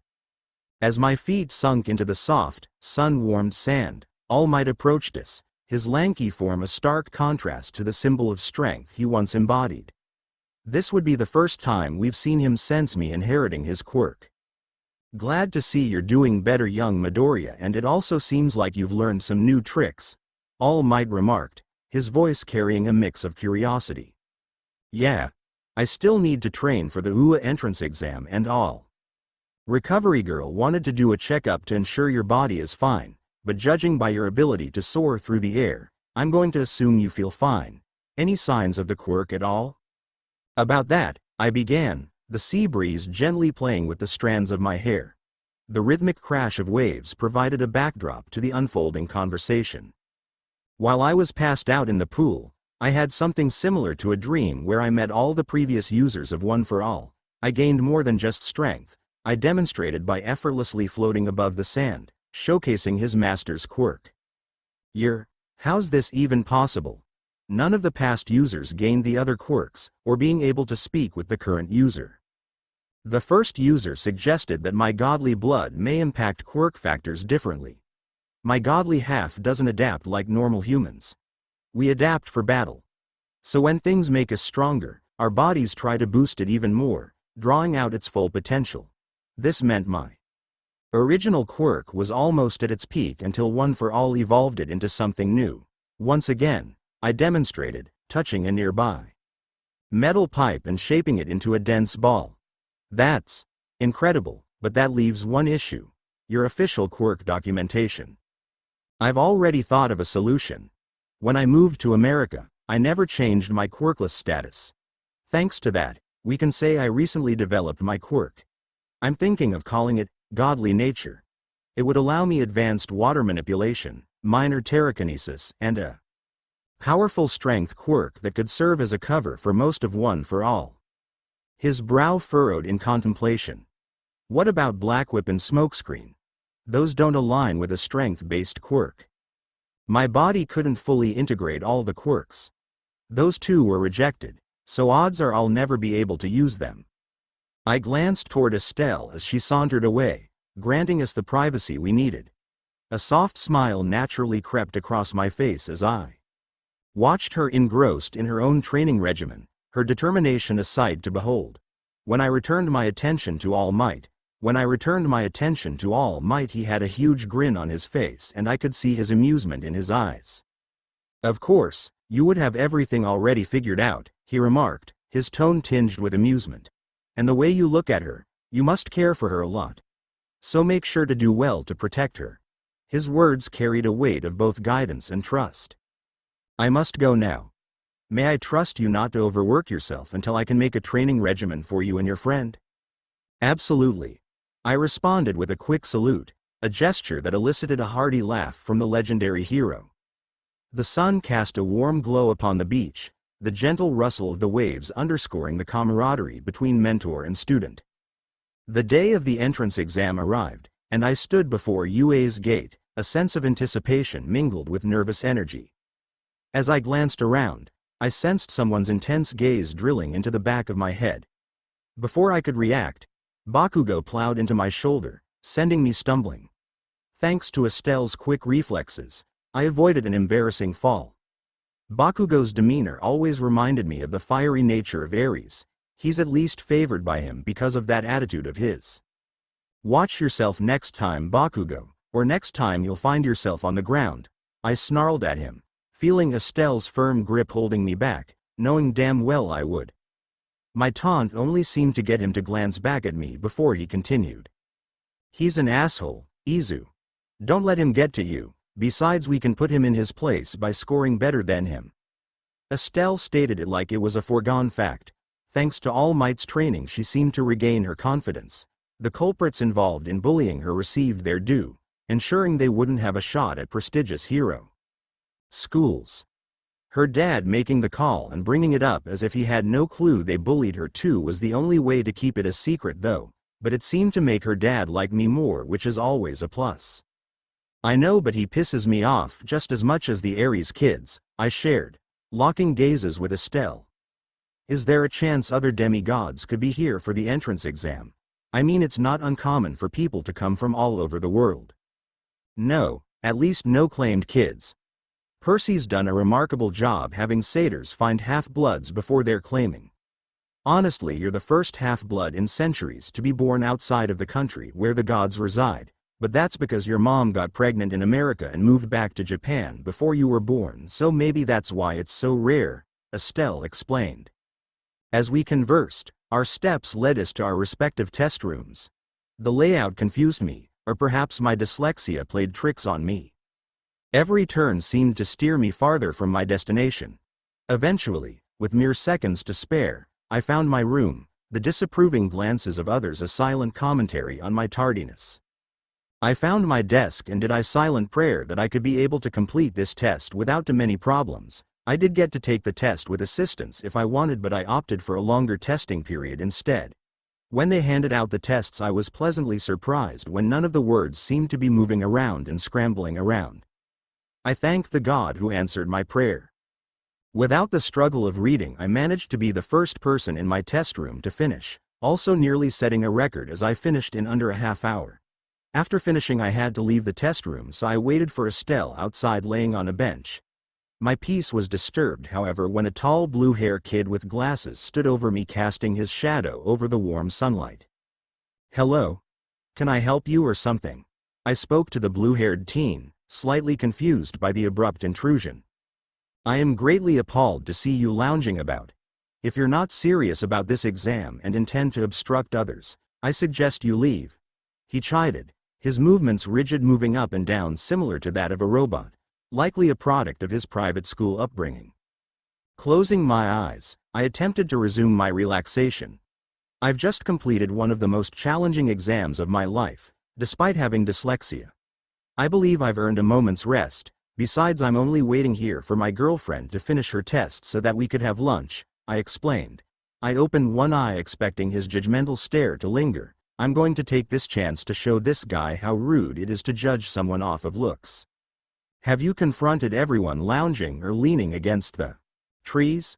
I asked pointedly, noticing his discomfort as he stared at his feet. So, let me clarify. Did you approach me because I seemed like a slacker? Was it my messy hair? Was it because I seemed like I was full of myself? Or was it because I finished the exam in our test room really fast despite having dyslexia and it have wounded your pride of being a super scholar that some dyslexic kid seemed to not care about the written exam or for how he even looked? Didn't think I'd recognize you, did you? That about right? He seemed too stunned to speak for a few seconds, with his head looking straight at his feet, a sign I was spot on. Sighing, I stood up and placed my hand out. Look, it seems to me we started off on the wrong foot. The name's Izuku Midoriya. Dyslexia and ADHD be damned when it comes to my goals. That seemed to perk him up as he raised his head and took my hand. Iida Tenya, younger brother of the hero Ingenium, he introduced himself, grasping my hand in acknowledgement. I am truly sorry for assuming the worst of you. I'll adjust my behavior accordingly. When I was invited to join Percy's family for the holidays, I didn't quite know what to anticipate. However, the prospect of getting to know Percy better and catching a glimpse of Estelle, all right. I'll admit, I might have a small crush on her, but can you blame me? She's strong, beautiful too. As I stood at their front door, a mix of emotions flooded in. It felt oddly similar to my first time entering my cabin, a sense of unease mingled with a comforting aura, like a place devoid of judgmental gazes, offering only warmth and acceptance. Upon stepping inside, Percy greeted me warmly and gave a brief tour of their cozy apartment. Estelle shot me a puzzled glance, as if my arrival had caught her off guard. She disappeared into her room momentarily before her mother called her out to assist in finishing dinner. This gave me the chance to chat with Percy's stepdad, a genuinely nice person. However, their expressions turned perplexed when I casually pulled out my hero notebook out of nowhere to jot down their quirks. As dinner approached, we gathered around the table. I found myself seated between Percy and Estelle, with Percy adjacent to Annabeth. On the other side of Annabeth sat Percy's stepdad, followed by Percy's mom and then his sister. When they reached for each other's hands, confusion painted my face. Percy caught on and clarified. We say grace before meals, as a way of showing respect to the gods.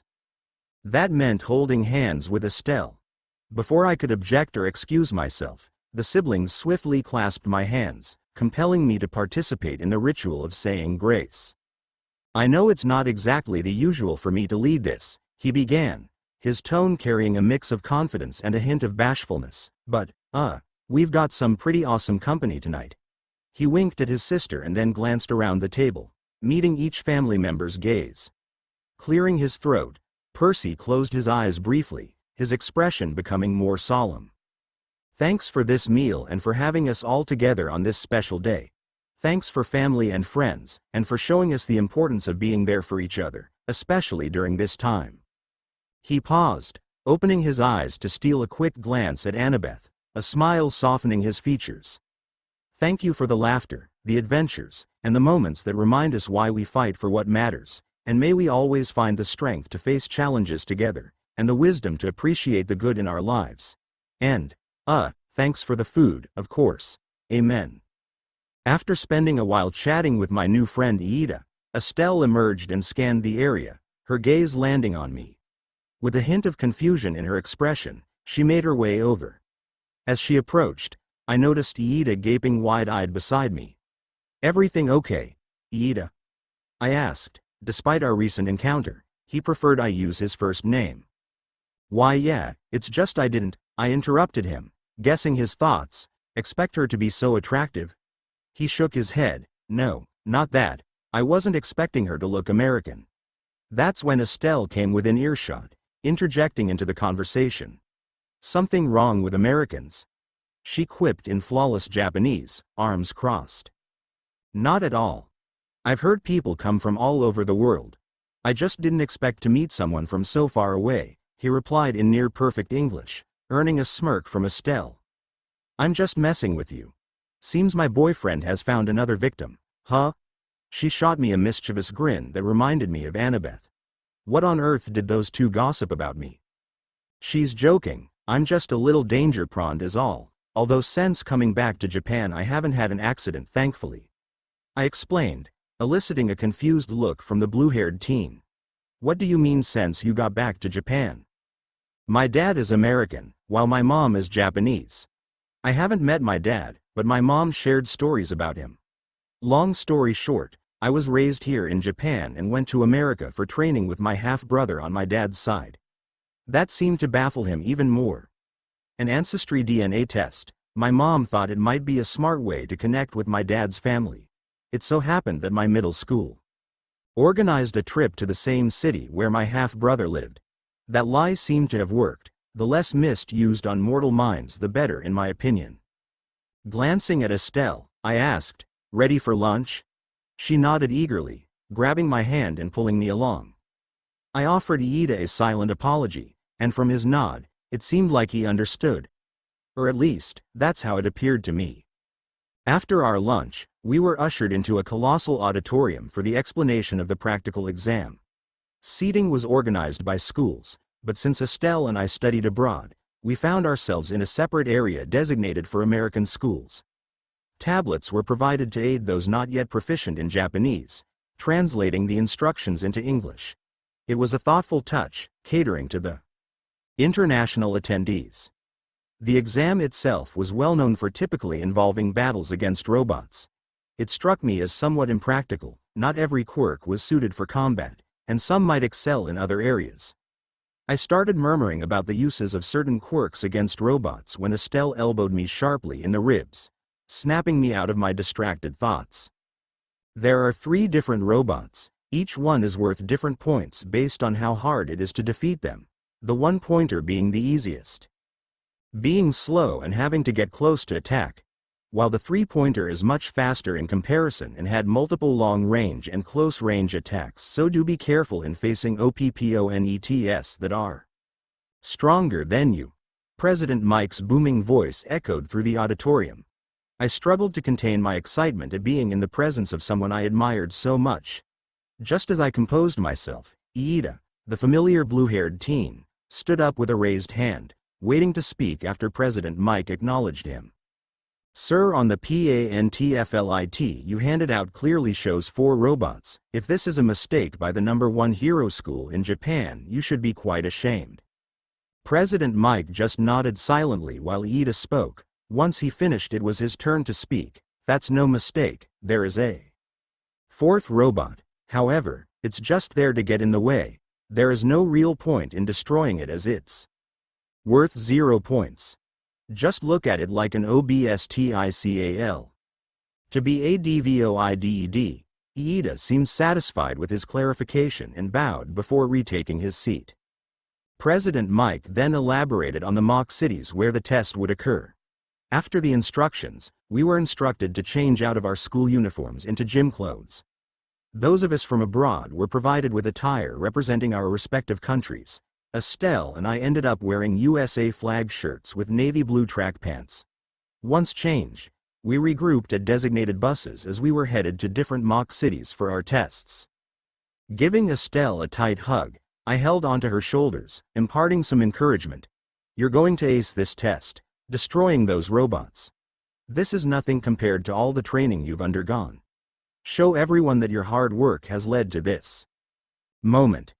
Determination flickered in her eyes as she pecked my cheek, causing a blush to rush to my face. Focus on yourself before worrying about me, but thank you for the pep talk anyway, she said before boarding her bus. Hey kid, better rush to your bus, we're leaving any minute now, the bus driver advised me, prompting me to sprint to my bus just in time for the driver to close the door behind me, once again making it seem like I was late, which, in this case, was partly true. There were multiple buses leading to the mock city where my test was taking place, so I was shocked by the amount of people there were. As I was stretching, I noticed a brunette girl, visibly flustered, and attempting to regulate her breathing. Deciding to offer some help, I approached her, gently tapping her shoulder to get her attention. Hey, feeling a bit stressed? Want to know a trick I use to unwind?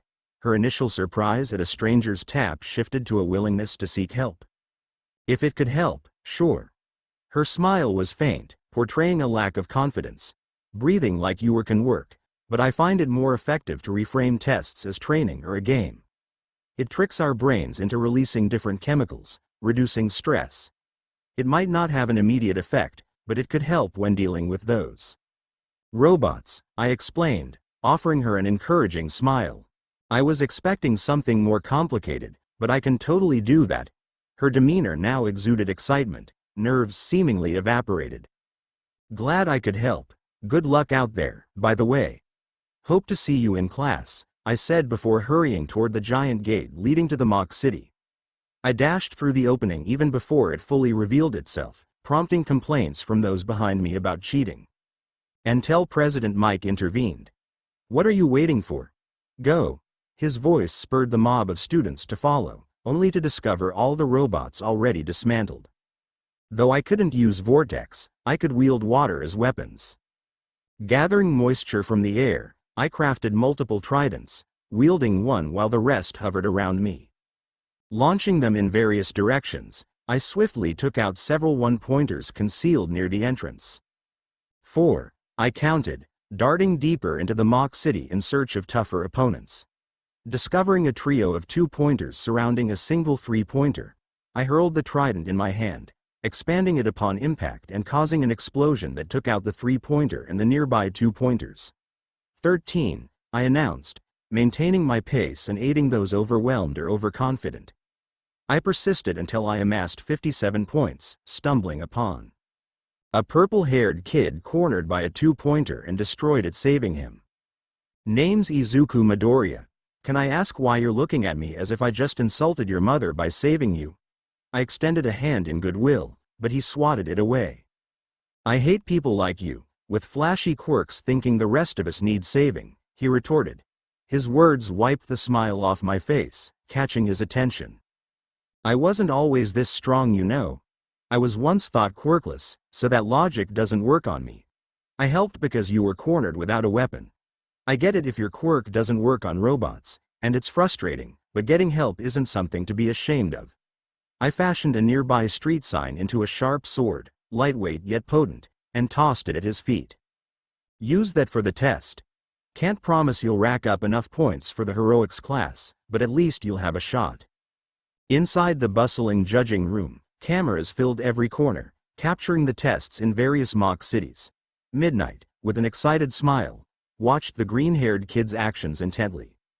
That boy is crazy strong, creating weapons out of thin air. Remind me to keep her away from the new students, Cementos remarked to the other teachers, eyeing Midnight. The room buzzed with discussions among the educators, analyzing each student's abilities. Unfortunately, she is the modern hero art history teacher, required for the first-year students, Eraserhead added with a resigned sigh. He truly is remarkable. His quirk seems quite versatile with multiple abilities. Nezu, a tiny animal nestled within Eraserhead's capture scarf and the UA principal, chimed in. Curious about the green-haired boy's quirk, Cementos inquired, "What's his quirk?" At first, I thought it had to do with water, but now he's fashioning a sword from a street sign. It says here it's called Godly Nature. It grants advanced water manipulation, minor telekinesis, and a strength-enhancing ability. Although the telekinesis is limited to touch, Midnight explained, reading from the file on the boy named Izuku Midoriya. He's a late bloomer, recently awakened his quirk. But his proficiency with that trident suggests extensive prior training. Yes, he is quite remarkable. He also lived in America for 2 years and finished middle school early despite being dyslexic and having ADHD. Want the kid Izawa? Nezu spoke to Eraserhead. Eraserhead remained silent, fixated on the boy's movements. His proficiency hinted at a level of training that didn't align with a typical untrained child. If I take him, does Vlad get the explosive blonde? Eraserhead pointed to the monitor displaying Bakugo, navigating the mock city with intense efficiency, obliterating robots ruthlessly. Nezu hummed in contemplation. No, you get both of them, he declared, settling back in his chair and sipping his tea. Now, let's see how they handle the 0-pointer, shall we? Before anyone could respond, he pressed the red button on his chair's armrest, initiating the next phase of the test. 71, that should be a good amount of points, I mumbled to myself, attempting to steady my breathing. The exertion was unlike anything I've experienced since training with Percy. Taking a moment to sit on the curb of the mock city, I leaned back, arms propping me up. My thoughts drifted to Estelle, wondering how she was faring in her own test site. While observing the other students in my vicinity, I couldn't help but wonder about what she might be facing. The tranquility of my moment was abruptly shattered by the earth's rumbling, not an earthquake, but resembling one. Panic ensued as students scattered in the opposite direction. My attention was drawn to a colossal robotic hand seizing the side of a 10-story building. Turning to leave with the others for safety, I hesitated. Falling debris from the colossal robot's impact on the buildings posed a risk. It didn't take long to confirm my fears. A familiar brunette trapped beneath the rubble. Before thinking, I took off in the face of danger. As I'm sprinting to the danger, I run past Yida and see his head flick around to me out of the corner of my eye, but I refused to slow down. As I got closer, I noted I wouldn't make it in time. If only I could activate the strength of one for all. I felt a peculiar warmth blossoming in my chest, reminiscent of the first time I wielded water, but more comforting, more empowering. Lightning crackled around me. I noticed how lightning seemed to be dancing around my body. This was it. A sensation I'd longed for, one for all. Yet, before I could make use of it, a colossal shadow eclipsed me, a giant fist hurtling downward. I barely muttered. Right before the robot could make contact, I was moved out the way of the fist by a certain speedster. Thanks for the save, Iida. I'll hold the 0-pointer while you assist the girl, I declared, meeting Iida's determined gaze. Good, because saving you drained all my speed. I need a breather before I can zip around like that again, he panted, turning his attention to the girl in distress. I could hear him reassuring her as my focus returned on the opponent in front of me. Look here, 0-pointer. I taunt the robot to get it to focus on me. I tapped back into that comforting feeling and my body once again gained the lighting around me. I take off running, making it follow me to an empty area. Now that we were alone, I didn't have to hold back the strength that I can feel coursing through me. Using float in tandem with 5% of one for all, I took off into the air, stopping directly in front of the 0-pointer's head. Gathering water, I fortified my right arm before channeling 100% of one for all into a titanic punch. Zeus SMAASH. The impact sent shockwaves rippling through the air, shattering every window in the vicinity. Descending, I admired the colossal crater in the robot's head. That's when I became painfully aware of the shooting pain in my right arm.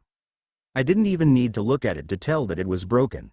I gathered some water to put over my arm to slowly begin to heal some of it before Recovery Girl could give me a whack on the head with her cane. Eraserhead stood there, eyes fixed on the monitors displaying Izuku Midoriya's astounding feat. That kid has some serious power, he murmured, a mix of concern and admiration in his voice. It bothers me that he broke his arm, but he also showed precise control over his strength, a problem child indeed. He shook his head with a heavy sigh, pondering the implications of such raw ability in one so young. As he turned to leave, Power Loader's despondent expression caught his attention. The disappointment in seeing his ultimate villain bot obliterated by a mere child weighed heavily on him. Izawa, we need to discuss the scores, the principal's voice interrupted, trying to tether Eraserhead to the task at hand. Eraserhead paused, hand on the doorknob, and glanced back. Trust me, I know what's necessary, he retorted, already moving towards the exit. He shut the door before any further argument could ensue, leaving the room to fetch the much-needed coffee machine and supplies. He's not wrong, though. That kid's strength, it's something else. Thank goodness he aspires to be a hero, Midnight chimed in, breaking the mounting silence with her thoughts. Indeed, his potential is staggering. I doubt even All Might could face him if he truly unleashed his full power without restraint, Cementos added, his voice tinged with a mix of awe and concern. True, quirks are evolving, becoming more potent and perilous. Individuals like him, wielding immense strength, just their mere existence could deter crime, much like All Might did, Midnight pondered, the weight of the changing dynamics not lost on her. However, with villains becoming bolder, forming groups, and their quirks growing stronger, we need heroes more than ever. Our duty at UA is to nurture these heroes of tomorrow, Nezu declared with an air of unwavering authority, refocusing the team on their task at hand. Enough of focusing on that one boy. There are numerous other students who deserve attention. Let's get back to work grading, distributing points, and giving every deserving student their chance. The room realigned, each member of the staff diving back into their duties, reviewing scores, and ensuring every student had the opportunity to shine. You're such an idiot, Izu. Estelle's scowl deepened as she glared at me, my arm cradled in a sling. Thanks to Recovery Girl's intervention, it was only a sprain, and a quick dip in the ocean was all I needed for a speedy recovery. I'm fine, really I am. I reassured her, flashing a massive grin. My strength finally kicked in, just at the right moment too, I added, attempting to shift the focus away from my injured arm. Nope, I know what you're trying to do, and it won't work. Once your mom hears what you did, she'll faint just at knowing you willingly broke your arm. Oh wait, I can't tell her. Beck. I swiftly covered Estelle's mouth, shooting a weak smile at the people leaving the school's entrance. Come on, you know better than to talk about this stuff publicly. I just told you about the strength so you know how I broke my arm. The last thing I need is you pestering me about it the whole way home. You live together? At such a young age, I am quite shocked, Midoriya. I thought you were above such things. Ida's voice sliced into the conversation, causing both Estelle and me to jump as if caught red-handed. How long have you been standing there, Ida? I asked hesitantly. Not long. I only heard you say something about her pestering you the whole way home. Speaking of, Ida's face loomed close to mine. You don't share a room at least, right? His question was simple yet loaded, threatening to turn our faces crimson with embarrassment. Don't worry, Ida. We have our own rooms. Besides, I doubt my mom would want grandkids before I even graduate. Plus, her brother would kill me. I reassured him. He simply nodded, holding his chin. In contemplation. Well, at least you're responsible enough not to share a room. I doubted I could get a good night's sleep sharing a room with Estelle at the moment. She might actually kill me. Well, we should get going. There are only 2 trains before dark that go to our area. So, hopefully, the next time we see each other, it will be in class. I extended my hand to Ida, slipping a piece of paper with my number to him during the handshake, before catching up to Estelle. Estelle and I walked towards the train station, the late afternoon sun casting long shadows across the pavement. The air hung heavy with unspoken tension as we navigated the bustling streets, each step echoing the unease between us. Seriously, Izuku, you have to be more careful, Estelle scolded, her earlier anger still evident in her voice. What if your newfound strength hadn't kicked in? You could have seriously hurt yourself. I let out a deep sigh, my eyes fixed on the ground as I absorbed Estelle's words. The events of the day hung in the air, the cityscape dimly lit by streetlights casting long shadows. I understand, I finally replied, my voice a blend of determination and vulnerability. But seeing the damage it could do to the buildings, it worried me. The idea that there's something capable of such destruction and most people lack the means to protect themselves. I know heroes exist to safeguard them, but heroes have limits, they're only so fast and strong. Pausing, I contemplated the constraints of my own abilities. The realization that I couldn't save everyone weighed heavily on me. The concept of not being able to save everyone, I aspire to be a hero capable of achieving the impossible, but today made me face the truth that, even as I take down formidable villains, I can't save everyone. My gaze shifted to my arm in the sling, a silent reminder of my limits. Estelle, sensing the struggle in my eyes, stood before me with a serious expression. Izu, she began, her tone laden with experience. My brother faced similar thoughts. He lost friends on quests and in a war, he nearly cis. Wanting to save everyone is noble, but life isn't always fair. It takes people away from their loved ones. Her words painted a sobering picture, offering a glimpse into the harsh reality heroes confronted. Percy once embarked on a quest with 3 others, making a total of 4. Normally, a group larger than 3 meant someone would die on that quest, and someone did. Right in front of him. He had to tell a kid, whom he had saved just days before, that he had failed to protect his older sister. I listened, absorbing the gravity of Percy's story. Estelle continued, introducing another character. You've probably seen Percy talking to a guy with dark clothes and bags under his eyes. His name is Nico. It was his sister that had died, and for a long time, he blamed Percy for her death. Eventually he learned that you can't blame people for someone's death, no matter what. Do you understand? I gave her a silent nod. The rest of the walk to the station was quiet, but her hand in mine left me with one last thought that scared me. What if one day I won't be able to save those I love?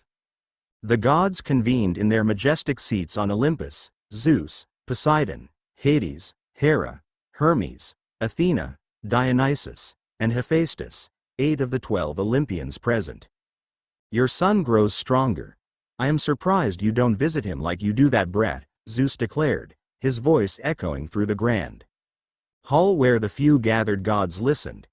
Could it be that you favor Percy over him? Hades interjected, his tone carrying a hint of accusation. Or is it that even you are put off by his uniqueness, even among your children? Mortal powers on top of your blessings, it's an odd mix. Enough. I do not have favorites. Just like with Percy, I won't approach him until the time is right. I didn't meet Percy until he returned your Masterbolt, Zeus, and your Crown of Darkness, Hades. I avoided him because of the potential influence on his decisions. I will not interfere with my son's life until I think he is ready. Poseidon spoke, his pain thinly veiled in his words. Do you believe this son is as reckless as Percy, sending the head of a monster to Olympus? Athena's words dripped with venom, her disdain for Poseidon and his offspring evident. Well, this kid is timid. While his confidence grew with the help of the camp, it doesn't mean he would risk setting us off. I mean, have you seen just how often he cried at the camp? It's sad really, Hermes added, his voice laced with a touch of mockery. Even so, he is one of the bravest among our children. Not many would risk living far from the safety of camp, let alone Olympus, where our power is strongest. Although I am concerned about that hurricane he faced and the lack of monsters in Japan, should we send a few satyrs around Japan to see if anything suspicious is going on? Hephaestus inquired, addressing the assembly of gods. I'll speak to the council and see if I can get a few of their resources out there. While I don't care for the boy, I don't like it when monsters aren't present, let alone when such a demigod is around. Something is going on, and if it's anything like what Hera pulled or another war, we should be prepared, Dionysus added before rising from his chair and vanishing from the hall. The sound of rushing footsteps filled my ears, and not a second later, my door was flung open by my mother, holding 2 envelopes. They're here. 2 weeks of waiting had taken a toll on my nerves. Anxiety heightened, especially when All Might wasn't responding to my texts or calls. Estelle and I decided to take a break from training while awaiting the exam results, but the day always ended with us covered in sweat. She was in the bath when the letters arrived, so we waited for her to finish up. Holding my letter made my heart race. I could feel one for all heating up inside me, seemingly sharing the anticipation. Just as I felt like I was going to explode from the anticipation, Estelle came into the living room where all 3 of us were going to see the results. Let's start with yours, Izu. After all, this is your dream school, Estelle spoke, her voice tinged with worry. There was no guarantee that she made it in, and even if she did, it didn't ensure we'd be in the same class. I opened my letter by tearing it in half, and a small metal disc fell out. When I went to pick it up, a hologram of All Might appeared. All Might. I am here. Cough, sorry, I guess that was louder than I meant. Young Midoriya, you did an exceptional job during the entrance exam. You had one of the highest scores on the written exam, getting 98% of the answers correct despite your struggles with learning disabilities. All Might puffed out his chest and slammed his fist to his chest. That is not all. Your performance during the practical really shocked the staff of UA.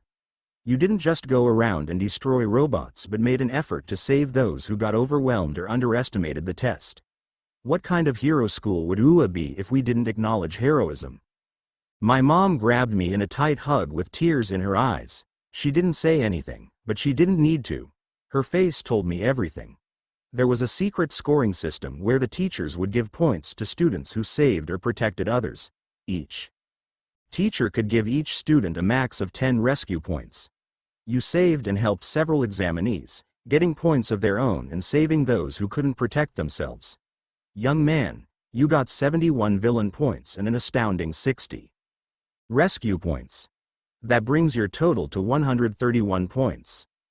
You have set the new UA record. Congratulations, young Midoriya, welcome to your hero academia. All Might then put his hand out towards me just like he would during training, and I couldn't help but tear up a little while hugging my mom back. It was Estelle's turn. Would it be okay if I opened mine alone in my room? The shakiness in her voice revealed her nervousness. Of course, I'm sure you made it in too. She gave me a hug before heading to her room, whispering to no one but herself, idiot. Several minutes passed, minutes turned to several hours. I tried knocking on her door several times, but she just told me to go away. Even when my mom tried, she got the same response. There was a physical letter inside the envelope that told me which class 1 was in and had some paperwork I needed to fill out before the first day of school. I was in class 1A, but her hiding only worried my mother and me. Estelle's heart raced as she clutched the soft pillow against her chest, her fingers anxiously kneading its fabric. The unopened letter from the prestigious academy lay on her desk, a weight of anticipation hanging in the air. The room, bathed in soft evening light. How did he open his letter with us in the room? Was he told by Almighty Past before the letters arrived? Her thoughts carried the weight of uncertainty. Her eyes, fixed on the sealed envelope, betrayed a mix of hope and fear, dancing like shadows on the walls. Still, him getting number 1 and setting a new record, that means his quest is over. He no longer needs me around then. A pang of loneliness hit her, the realization of the possibility of being left behind weighed heavily on her heart. Each thought seemed loud in the quiet room, resonating with the ache of unspoken emotions. What am I to do if I don't get in? Go home? Go to another school? The questions lingered in her mind, accompanied by the haunting uncertainty of the future. Estelle's thoughts raced, a whirlwind of possibilities and fears colliding within her mind. The room felt smaller, the walls closing in on her as she grappled with the unknown. A sudden, unexpected knock at her door shattered the walls around her internal monologue. Inko gently entered the room, her voice soft as she addressed Estelle. "It's Inko, dear, is everything okay in there?" The sound of rushing movement filled the room as Estelle hastily tossed the pillow aside, attempting to hide the unopened letter. However, Inko's motherly instincts were quicker, and the door swung open before Estelle could reach the chair. Inko noticed the unopened letter on the desk and used her quirk to pull it toward her. Now holding the letter, she looked at Estelle with concern evident on her face. "Estelle, you got this letter this morning. The sun set an hour ago, and yet it's still not opened. Want to talk about it?" Estelle hesitated, her eyes avoiding Inko's gaze. "I'm just a bit nervous, you know. What if I didn't make it into UA?" She fidgeted, the weight of uncertainty heavy on her shoulders. Inko approached her, placing a comforting hand on Estelle's shoulder. "Sweetheart, I understand. Waiting for such news can be overwhelming. But remember, regardless of the outcome, you have a place here. Izuku won't leave you behind." Estelle's eyes finally met Inko's, searching for reassurance. "But what if I don't get in? What if I'm not good enough to be a hero?"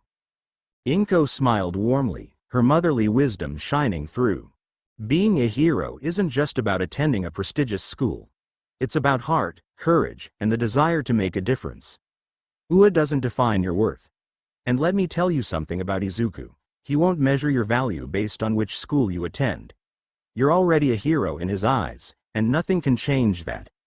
Estelle took a deep breath, the tension in her shoulders easing slightly. I wanted to be there with Izuku, you know? To share the journey with him." Inko nodded, understanding Estelle's feelings. "And you still can, whether it's at UA or not. True heroes support each other, no matter where they are. Izuku won't leave you behind, he'll be by your side every step of the way. So, let's open that letter together.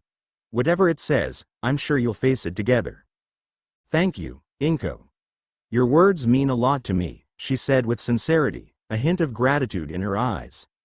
Inko smiled warmly, her maternal instincts guiding her. "You're always welcome, Estelle. We're here for you, no matter what. Now, let's face whatever news that letter holds together." With a newfound sense of support, Estelle was finally ready to open the letter and embrace whatever the future held. Whatever Mom said, it worked. My mother walked out of Estelle's room, with Estelle following her, a determined look on her face. "I'm sorry I hid in my room, Izu. I was just nervous about the results." "Your mom helped a lot. Ready to see what class 1 got into?" I just nodded with a big smile. I already knew she made it in, wanting to replay the hologram to send to my dad in America. While it did play back the video, it also showed a board with the top 10 scores of the exam. Name: Villain points. Rescue points. Rank: Izuku Midoriya 7160, 1 Saint Katsuki Bakugo 770, 2ND Ajiro Kirishima 39353 Road Ochako Uraraka 4328 4th Ibara Shiozaki 3632 5th Itsuka Kendo 2740 6th Tenya Ida 5214 7th Tetsu the 8th of October 49th Estelle Blofis 28259th Hitoshi Shinso 193310th. I could spoil this for her. Nah, I like being able to breathe. Ready. She opened the seal, pulling out the disc and a piece of paper, placing it to the side to read after watching the hologram. My eyes couldn't help but stare as I noticed just how shaky she was. I placed my hand on her shoulder to silently remind her that she wasn't alone. Hitting the button on the disc, a popular UA teacher, 13, recorded Estelle's video. Hello, Estelle. I hope you don't mind me using your first name. Anyway, you placed second in the written exam, with this test this year being able to stump our third years, making your feat quite impressive. Just like that, her nervousness seemed to vanish upon hearing the praise from the hero. Told you that you did great. Even 13 noticed it. She shook her head, but a smile on her face betrayed her humbleness. It's her job, besides that just means I'm at least in general ed, not heroics. I had to do good enough on the practical. Our attention returned to the hologram. As for your practical score, you scored a total of 28 villain points, which wouldn't be enough for you to make it into our heroics course. Her face seemed to pale a little, her only hope now being the rescue points we learned about from my acceptance video. Don't worry, though. We at UA acknowledge heroism more than anything, so just taking down robots isn't the main score system we have. We also have a hidden point system, which we call rescue points, and you scored 25 of them, bringing your total point score to 53, placing you 9th in this year's practical. Welcome, Estelle, to your hero academia. With that, the hologram of 13 vanished. Estelle's excitement bubbled over as she quickly turned around and jumped on me. I did it, Izu. Her joy was evident, and she couldn't contain her enthusiasm. I knew you would. I didn't doubt it for a second. Ignoring the fact that my mom was still in the room, she gave me a peck on the cheek, immediately turning my face red, and hers joined me in blushing after realizing we weren't alone. My mom chuckled at our shared embarrassment. Well, we have to celebrate. There's not enough time to make dinner, so we should go out to eat tonight. You kids, go get dressed so we can go to Izuku's favorite. Despite Estelle having almost lived with us for a year, we never took her to my favorite restaurant, mainly because we moved and now needed to go by train to get there. Tonight promised to be a great night filled with celebration of our acceptance to UA. Thanks for watching. If you enjoyed this video, spam red hearts in comment box.